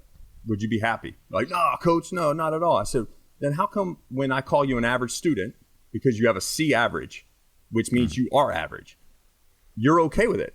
Because it's a passing grade? Like, why don't you want to be excellent in the classroom too? So don't tell me you want to be great if you're picking and choosing what you want to be great at. That's not excellence, man. That is being selectively interested in being okay. And it's not okay in my house. And I'm not living vicariously through my kids. I already played major college football, man. I want my kids to be successful. If they never play a down of football, I'm okay with it. But what I'm shaping is your next employee. That's what I'm shaping. I'm shaping the guy that's going to go and be a great dad. He's going to be a great husband. He's going to be an earner in his house. And he's going to strive to be as good as he can be at everything that he takes on. And yes, we're going to work to find what he's interested in. I don't care if they play football. I don't care what sports they play. I just want them to be interested and be excited and be passionate. And that's what Tyler was talking about earlier. Like, you get more out of people that are passionate at what they're doing. So I'm going to expose you to a ton of things, pick and choose what you want, and go be great at it. And if you don't want to, well, we have some problems here. And there's a level of expectation that is pretty clear here. And I mean, they make their beds every day. They're bringing all their dishes in. I go to people's houses and watch them do things for their kids, and I'm like, whoo, like, man, why is this kid not bringing his own dishes in, man? He's 10. He should be washing them. Like, so there's a balance. Don't get me wrong, I'm a little bit psycho, but at the same time, that stuff carries over, and the feedback I get about my children in social settings, in the school building, is incredible, and I would have it no other way. And, push this aside if it's an inappropriate question, but from like your marriage, was this something that you guys agreed upon? Like, what did you guys see eye to eye, or was your militant fashion, kind of the opposite? No, we actually, that was not one of the causes of my divorce. So my ex-wife actually empowers me to be the dad that I'm destined to be. My ex-wife, Stephanie, is an incredible mother as well, and she's a good friend of mine. And she has high expectations. She actually was the brainiac of the group of the marriage here. So she, from an academic standpoint, she's the one that drives a lot of those expectations. Yeah. And she knows homework's getting done at my house. I'm a disciplined, there's a lot of structure. I just thrive in that environment, and we've set that up in both households. They're very similar. That's good. Yeah, so we're on the same page in that way. I think about the bed making. Like, I was always the guy. I always made my bed. If I go to a hotel, like I make my bed and then I leave, right? And I want that for my kids so much. My wife's like, why? I'm like, I don't know, because it just makes me feel good. She goes, they're just kids. I'm like, all right, like and like, I'm not saying we don't see eye to eye on things, but like especially from a parenting perspective, there's, my wife is way more relaxed than I am. And I always think to myself, I'm like, all right, can I balance this, or can I still not enforce, but encourage the right things? So it's not, I don't always want to be at odds, right? When it comes to a situation like making your bed, or like, obviously the ground rules for respect and being a good person. Yeah, we see complete eye to eye to that. But it's like maybe the more psychotic things about, making sure the bed's made with hospital corners and the pillows are fluffed just right. But I agree. There's like a give and take and a balance. Like, I'm definitely the guy that pushes it in terms of, it doesn't come from a place though of like militant. It comes from a place of, hey man, I love you. I think this would be great for you. How do you feel? And now, so like we're running a mile every single day in the month of June. I saw that. Yeah. And so I set that up with my 10-year-old. He said, Dad, I want to be faster. I said, all right, this is what we can do. We'll do 1 mile every single day in the month of June. So then my 6-year-old got a whim of it. And he's like, you guys are going to do this without me? I don't think so. So he's involved in it, which means their mom has to be involved in it too. So I called her, hey, Stephanie, by the way, we've got a June running challenge that you are now a part of it. Congratulations. So she takes them when they're at her house. She's mapped out the mile around their neighborhood. And then when they're at my house, I run with them as well. And it works out well. But there is some give and take. There's some things that, I advocate for. She looks at me and like, I don't think that's important. I'm like, you probably got a good point. So there's some things there that they don't have to be Navy SEALs before they're 15. Right. But I tend to live my life that way. I push myself.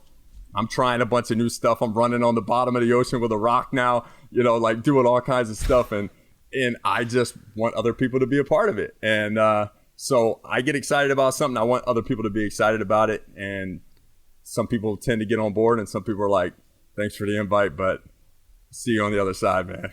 Do you bring any of that into your job or into work? I know that, you're in charge of kind of performance, and obviously we discuss safety as well, but how much are you guys bringing in, a healthy lifestyle and good habits into ensuring that performance is where it should be for the entire team? Yeah, that's a huge part. I mean, Jeff lives that life too, man. I mean, that's a guy that has done, been a athlete his whole life as well. We've got a gym that guys have access to as well. Sweet F. Sweet F. Yeah, right across the way from our office. Yeah. And that's a big part. I come in every day and talk about what I did in the morning and why aren't they with me, and challenging guys, hey, you lifted iron, you can, they adds a couple years to your life or whatever, just ribbing on some guys in our design team or what have you. But coming from a good place. But Jeff always says, hey man, you coming tomorrow morning? And I'm like, I got my own stuff going on with workouts, man. Like, but then the boss says, you coming on Wednesday morning? I'm like, I'll be there, boss. And I'm there, and I'm 10 minutes early. So, but he posts the whiteboard, like the whiteboard. Every time he posts that whiteboard with the exercises on it, I'm like, damn it, Jeff, you did like 3 more exercises than I did today.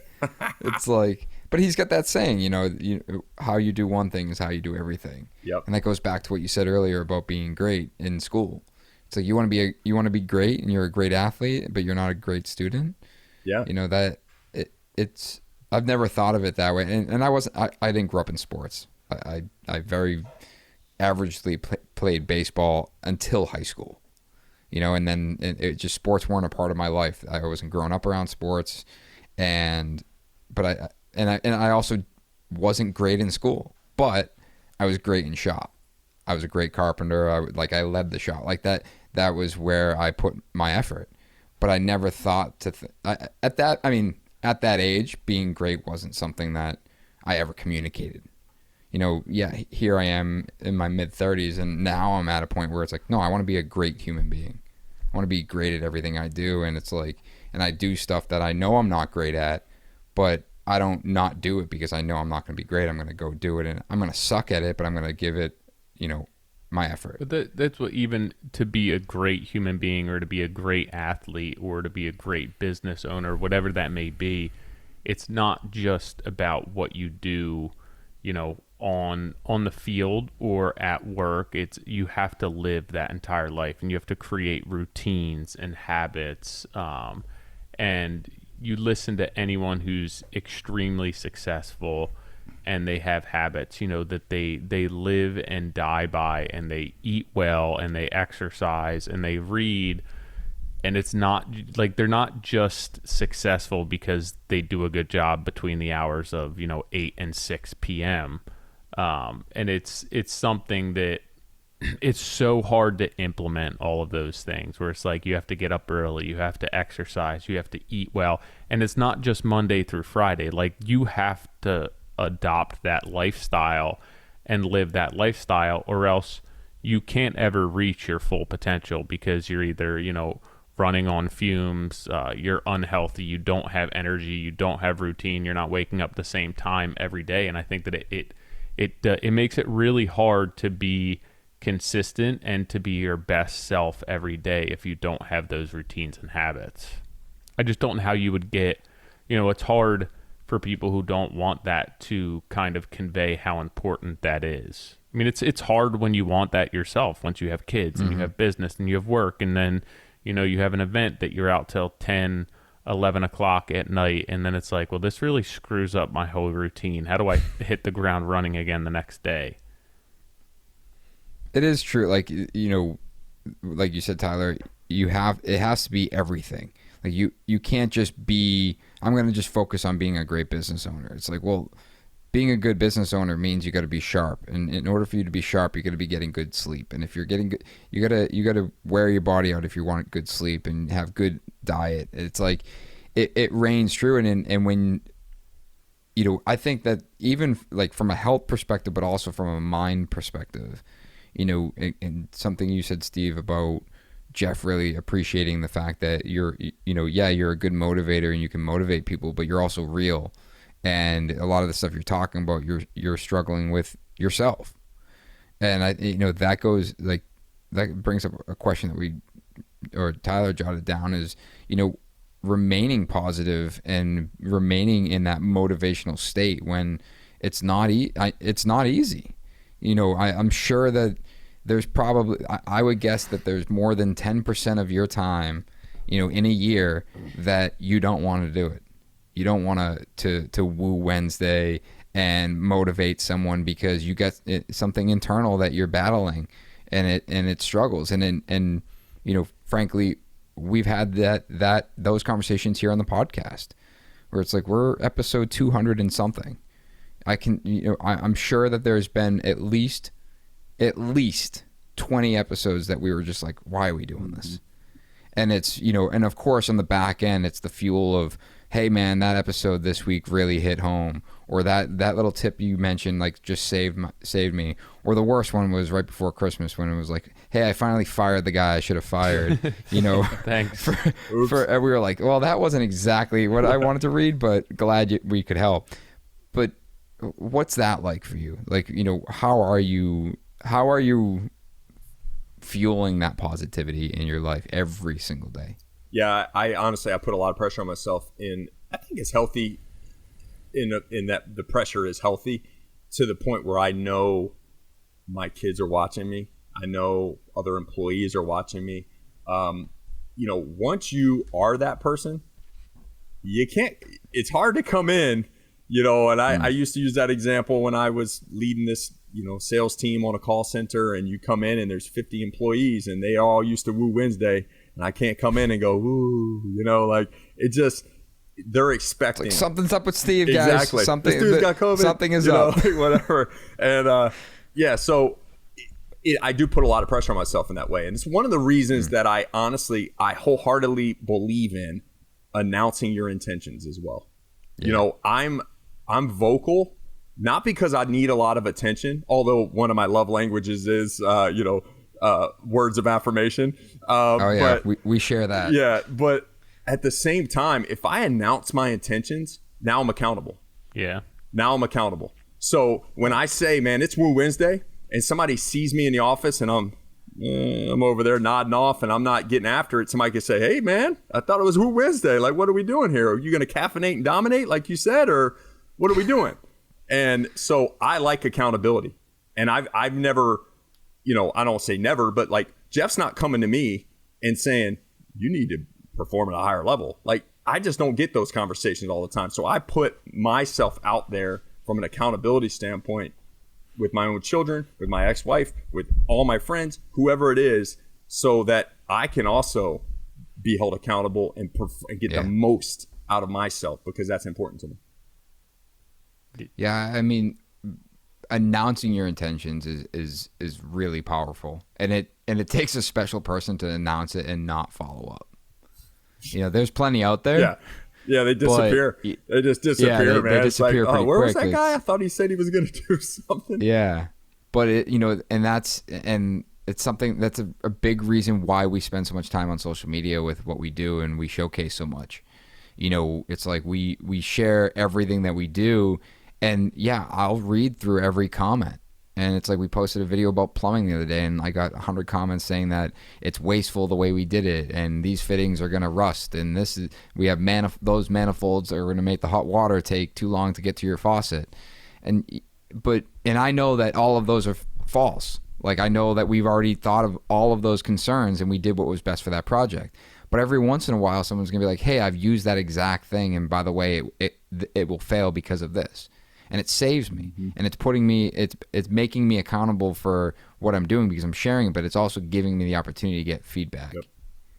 And good feedback is pointless, but good bad feedback is great. Yeah, I think accountability is one of the biggest issues, or a lack thereof, of our generation, and kids who are coming up now. I think that there's a lack of accountability for themselves. And there's a lack of accountability that we hold people to. And I feel as though that's probably a contributing factor for a lot of what's going on with everything. It's just like nobody is accountable for their actions, or, you know, they're not holding themselves accountable and nobody else is. And it's like, I don't know, when I was younger, my parents held me accountable for what I did. Like, if it was wrong, I was explained why it was wrong, and then there were repercussions for doing so. And I think that, you know, if you don't have the ability or the wherewithal to hold yourself accountable and there's nobody else there to do it, that it's bad news. And I see that everywhere. I see it, you know, in what's going on with the schools and gun control and politics and even sports. You know, like the Phillies manager just got let go, and it's 2 in a row, and it's like, we have this amazing team, but it's almost as like the players, the age of the players now, they're preserving their own personal brands, and the business, the team brand isn't as important, and they actually need a manager at this point to hold them accountable for their actions. And I feel like a lot of the coaches nowadays and the managers nowadays, they make excuses for why things are happening, where they need to stop making excuses for other people. And I think that there would be much bigger changes in the world if people stop making excuses for why everything's happening. And, you know, like you said earlier, Steve, it starts at the top. And I do believe a lot of what's going on, whether it's work, politics, the state of the nation, it's people making excuses and a lack of accountability for what's happening. And it does trickle down right into our daily jobs and our work and waking up early or having good eating habits. It's about being accountable and holding yourself accountable to that. And I think that if everyone did that, the world and the workplace and our lives would probably be a lot better. Yeah. There's I would say a lack of leadership across the board in terms of there's just, accountability. If you hold others accountable, that means, it's that old saying, if you point a finger, you've got a multiple, 5 pointing right back at you, right? And that's that discomfort that people really don't want to step into. Having difficult conversations, holding people accountable. And then they're like, oh, but then everyone's going to evaluate me. And that makes a lot of people uncomfortable. And I don't know what year it was, what decade, what generation, we became a little bit more lenient on what the expectation was, whether it's everybody gets a trophy crowd and all that. I still blame, remember, they didn't order their own trophies. Whoever their parents were, the coach ordered the trophies. So everybody's like, oh, it's a participation trophy crowd. Well, guys, the generation above them was the one that was lenient on them and said, here, everybody gets one. So accountability is difficult, no matter who we all are. And it's uncomfortable. And the more comfortable we can get with personal accountability, it's so much easier to hold an organization accountable. And guys, actually, once they learn it, they will understand how much better they can be. Yeah. And that's my one thing that I attempt to do is, hey man, didn't you see your success this week when you were accountable to what our expectations are? Awesome job, man. And I just try to double down on that and say, see the modifications. You made this small modification in your life with personal accountability about getting to sleep on time or getting up on time, whatever it is. Look how you move the needle. Why don't you do that again this week? Do you know what's funny? Most of the reservation for people for doing that is the anxiety of like not wanting those fingers pointed at them, right? Like, so they formulate and create this environment where they're just not going to be exposed to that, when most of those same people would actually have far less anxiety if they were exposed to it and there was structure and there was routine and there was somebody saying, no, this is what you can do, this is what you can't do. But instead, like, that made them feel uncomfortable, so they resisted it and they don't expose themselves, and now they're in this like perpetual state of anxiety because they're just trying to control so that they're never exposed to that again. Where it's like, if you just learn to deal with that and to cope with that and realize what you could do, what you couldn't do, what your routine is, and have structure, like, all of that anxiety goes away. So it's almost counterproductive and counterintuitive. And a lot of people, and I even see it with my kids, where it's like, if we don't create enough routine for them, they're a mess. and like they're trying to resist that routine because like it is a little bit uncomfortable. But when you scale that routine back, or you know, let it go completely, they're just an absolute shit show. Like they're a mess all the time because now they have no structure, and they're almost trying to put structure in place themselves, and they don't know how to do that, and it's just like everything's upside down. That's why I always say it's not the person, it's the process. If you learn the zero blame culture, you say it's never the person, it's always the process. So at least you will always be comfortable looking inward at your company, right? Yes, in reality, it is sometimes the person, right? But you will get to that because we all are amazed, as you just mentioned, Tyler, that example of your children is once the process is clear, responsibilities are clear, some people will thrive. That's why performance correction action plans, when you say you've got 90 days to shape up and these are the 5 bullet points I need from you, they're like, thank God for doing that, man. Thanks for making that clear for me. Those same people are the people who are like a mess with anxiety because they don't know when that time period's going to come up. And as soon as you're like, you have 60 days to do this, they're perfectly fine because now they know like, okay, I have this in place and that's when I need to get it done. It's the unknown that creates that angst for them. Yep. Unknown drives me insane too. And maybe I'm a little bit of a control freak too, but when you have this unknown cloud kind of hovering over you, I struggle. That's why I've always kind of just created my own. Yeah. I'm like, if you're not going to tell me, then this is what I'm going to double down on, and this I know will work. And so here's the structure. And then I just tell them, hey, this is my job now. And that's fine as an adult to create that structure, but when you're like 5-year-olds trying to create that structure, it's a fucking mess. Yeah, they're wearing a costume every day to school. Yeah. Yeah, you're like, oh, okay, got you. You're Batman again? Oh, okay. They don't have the experience to be creating that structure the right way. You know, this early in the conversation, I had asked like, how did you enter into this role without, you know, causing friction? And I feel like you just answered it, where, you know, it's you approach it as though it's never the person, it's always the process. So when you have these conversations with the people that are struggling or frustrated, you know, you're an advocate to fix the process in which will fix their frustration. So yes, deep down, it very much might be the person, but we're talking about the process. And I feel like I can relate this to, you know, Jocko's mentality of extreme ownership, where it's, you know, it's never the guy that made the mistake. It's my, you know, it's my fault. Because, and I sit down and I talk to, you know, Ken, who runs our millwork company, and we talk about extreme ownership all the time, and we go back and forth of like, well, it can't be, you know, it's not always my fault. I'm like, but it is. And it's not, when you dissect it, it's not about actually finding out whose fault it is. It's shifting your mind to explain to yourself that it's your fault because there was something that you did that could have prevented that. And if you think only in that realm, then all you're doing is focusing on the things that you can control, because you can control your actions. And it's not about actually finding out, all right, who's actually at fault for this situation. It's about focusing only on what you can do to correct that situation.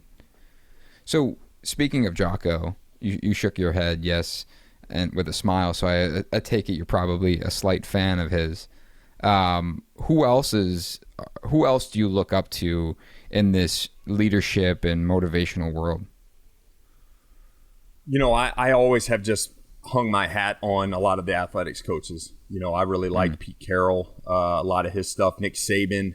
I mean, a lot of what those guys have done. You know, you look at a Nick Saban at University of Alabama, it's just incredible. So I go back to my roots of kind of football. I think there's so many moving parts there. You know, you've got 100 and some odd players on a team. You've got now 10 full-time coaches. You've got maybe 15 off the field folks. Like I always said, and I heard Nick Saban speak roughly 2005. This was before this long run. We did beat Nick Saban when I was at Virginia Tech, by the way, when he was at LSU. But, you know.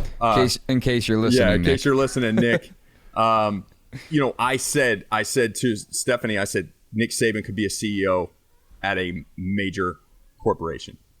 And because I heard him speak, and I said, this is him and Bob Stoops at the time. And those guys were kind of the cream of the crop of coaches. And so I hang my hat really on a lot of what I still hear from them. And I look up their resources, and I still read their books, and I look at their field manuals and a lot of the things that trickle down. I like Dabo Sweeney. I like guys that are authentic and lead with their heart, and don't necessarily come at this with this militant approach, but they also say, you know what? Expectations are here. The best is the standard, as they say at Clemson. This is what we expect, and we're going to help you get there. And that's, I think, the key part is not, hey, you got to get here. This is the standard. It's like, we've got to roll in this, man. I've got to help you get there. Regardless of your experience, I have to clear the runway for you and make you feel supported and help you get to that standard. And that's, again, a huge part of my role.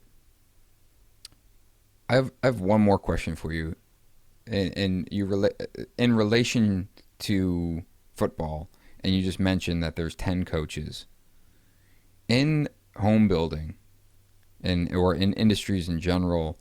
What is your take on coaching? From you think of like, all right, you have the head coach that is in charge of everyone, but then you think about individual. And I think about leadership coaching, or I go to events or I've hired business coaches in different genres, and I go to events to get coaching. But coaching in general, like, how do you think that could impact, a business or the individuals in a business?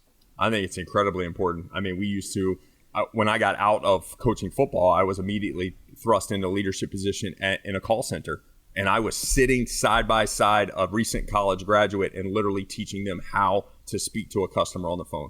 I was listening to them, writing down notes, and then coaching them after on why that call went well or it didn't, because they had to upsell, right? We were supposed to upsell at that point. And so coaching is incredibly critical in all aspects. It's parenting. It's all of those things, right? So I look at our organization and say, if you're a project manager and you aren't a coach, it doesn't mean you have to actually be able to stand there and show them the exact technique. Now, it's great if you can. Mm-hmm. I think it's a benefit if you can. But if you can't empower people, encourage people, and motivate people to do the work with the vision that you have in mind for the project, you're out of your league, man. You're out of your league. You're probably out of position. You need to be a handyman somewhere and just go do the work, because you have to deal with trades. Those guys are going to come in and need direction. And to me, coaching is not just telling them what to do. It is then empowering them and saying, one, we're in this together. Like, this is our vision for this project. I've got the same guys. We're going to bring in a couple ringers that are going to, our subs and trades. They're going to come in and do their part here. And I have to make sure that their runway is clear, which I'm learning all these moving parts at this point of why this guy has to come in when he's not there, and all of these moving parts. And I'm saying, wow, if you're a project manager, you're the offensive coordinator, you're the defensive coordinator of a program, and saying, okay, these are the plays we're calling. And we got to make sure every moving part is an exact part on the field that they're supposed to be. And that's a huge part of that. But again, to get guys to do it and want to do it, you got to be a coach. And I wholeheartedly believe that. And I think one, note on that, I also don't, coaching, in my opinion, should never stop. I mean that for every single person, not just the carpenter, the PM, or the owner, everyone. Where, the relationship back to sports is that, there's the head coach, but then you have all of the additional coaches that work with you one-on-one. It's not just what you're doing with the team, but it's also how you're training your body and how you're feeding your body, and how, there's just, especially if you aim to be great, you can't do this alone. And you should be working with people that can help coach you in that direction. Like, the best athletes in the world aren't doing this alone. They have numerous coaches working them to be great. The fun thing is, typically their coaches like are not as talented as they are. Like most of the really good coaches, and like they're still not as talented as players or as industry leaders as those people are. Those that can't do, teach. Yeah. That's what they say, right? I mean, at the same time, I agree with you, Nick. I always told my players, when I stop coaching you, be worried.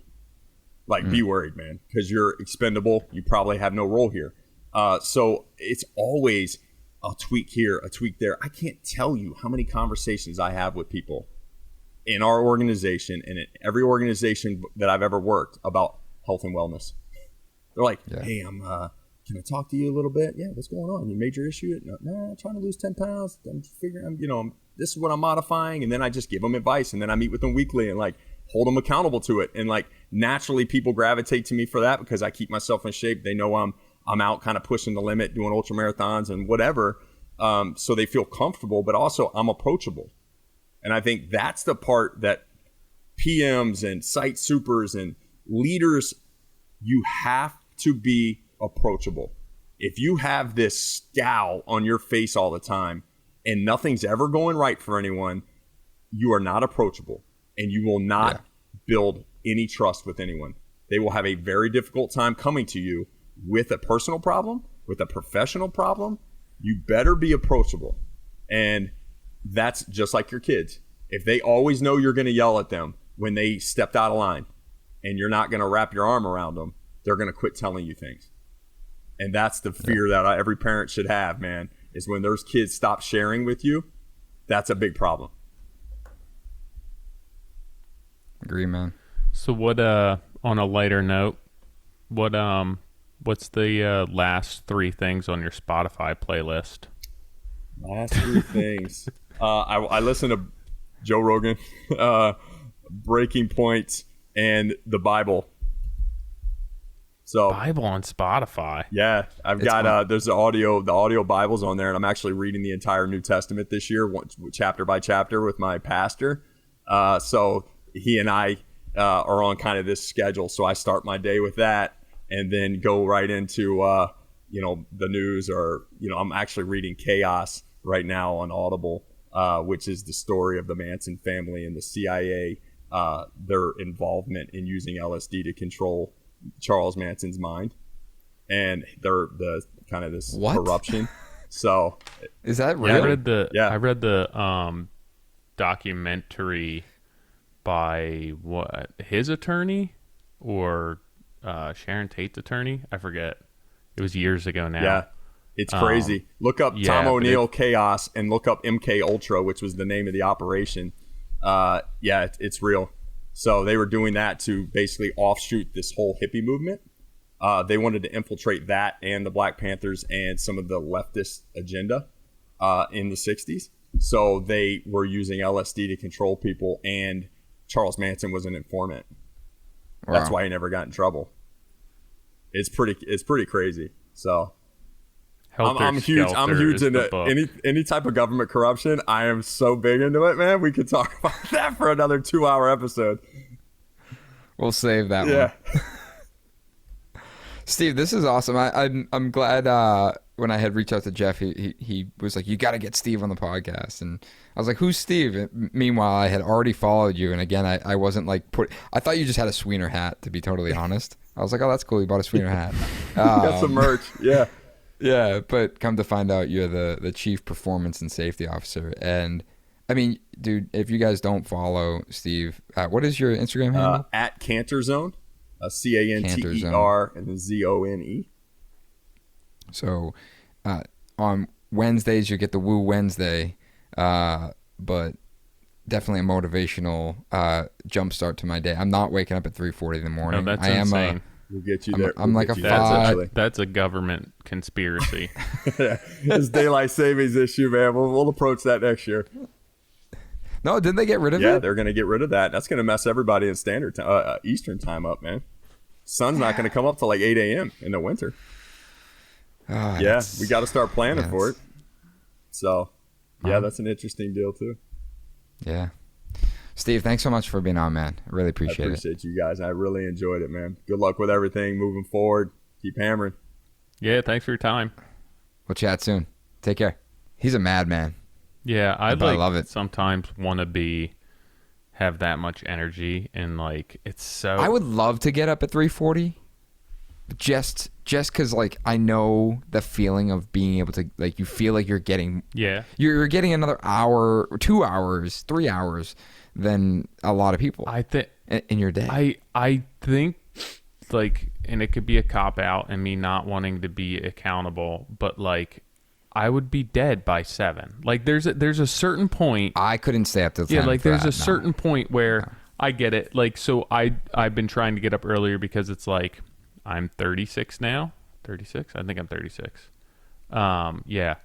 And like at the end of the day, I'm tired now. Like after dinner, I'm tired, and it used to not be that way. So it's like, well, if I can't stay up after dinner or after the kids go to sleep and get, another hour or two of work done, I can get up in the morning and do that. So it's like, let's start getting up earlier, still go to bed, maybe a little bit earlier instead of staying up. I'm still basically getting the same amount of sleep.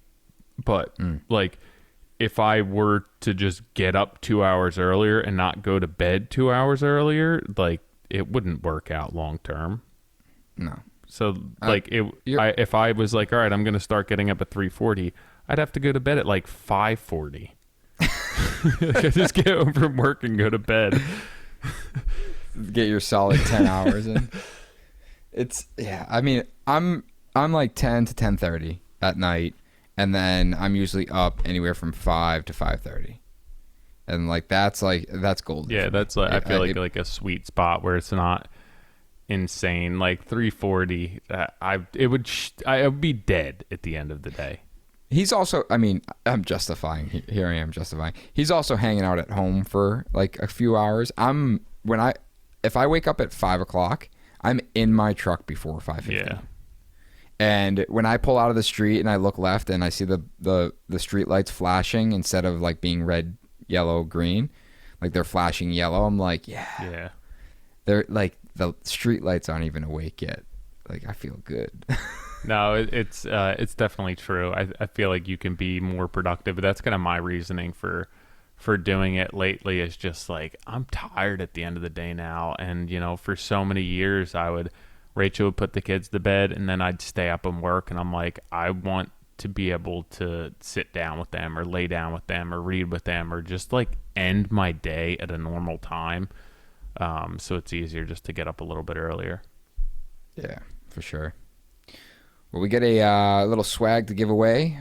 Mac Patterson, great podcast by tradespeople for tradespeople. And if you follow either of the hosts, you know that they offer trustworthy opinion on how to navigate the modern construction market with the mindset that craftsmanship is above all. Perfect podcast for the days when I'm flying solo on interior work. So at Mac J Patterson, I'll screenshot this, share it on our Instagram, and then you can send us your address as well as your size, and we'll get some swag out to you. That's what's up. That's what's up. Who do we have coming up next week? We have Jimmy DeResta. Oh, yeah. So if you guys don't know him, I'm just gonna say go check him out on YouTube. He's got a following. He's probably one of the first people I ever followed, and he actually now has a series on Netflix. Have you seen it, Tyler? No.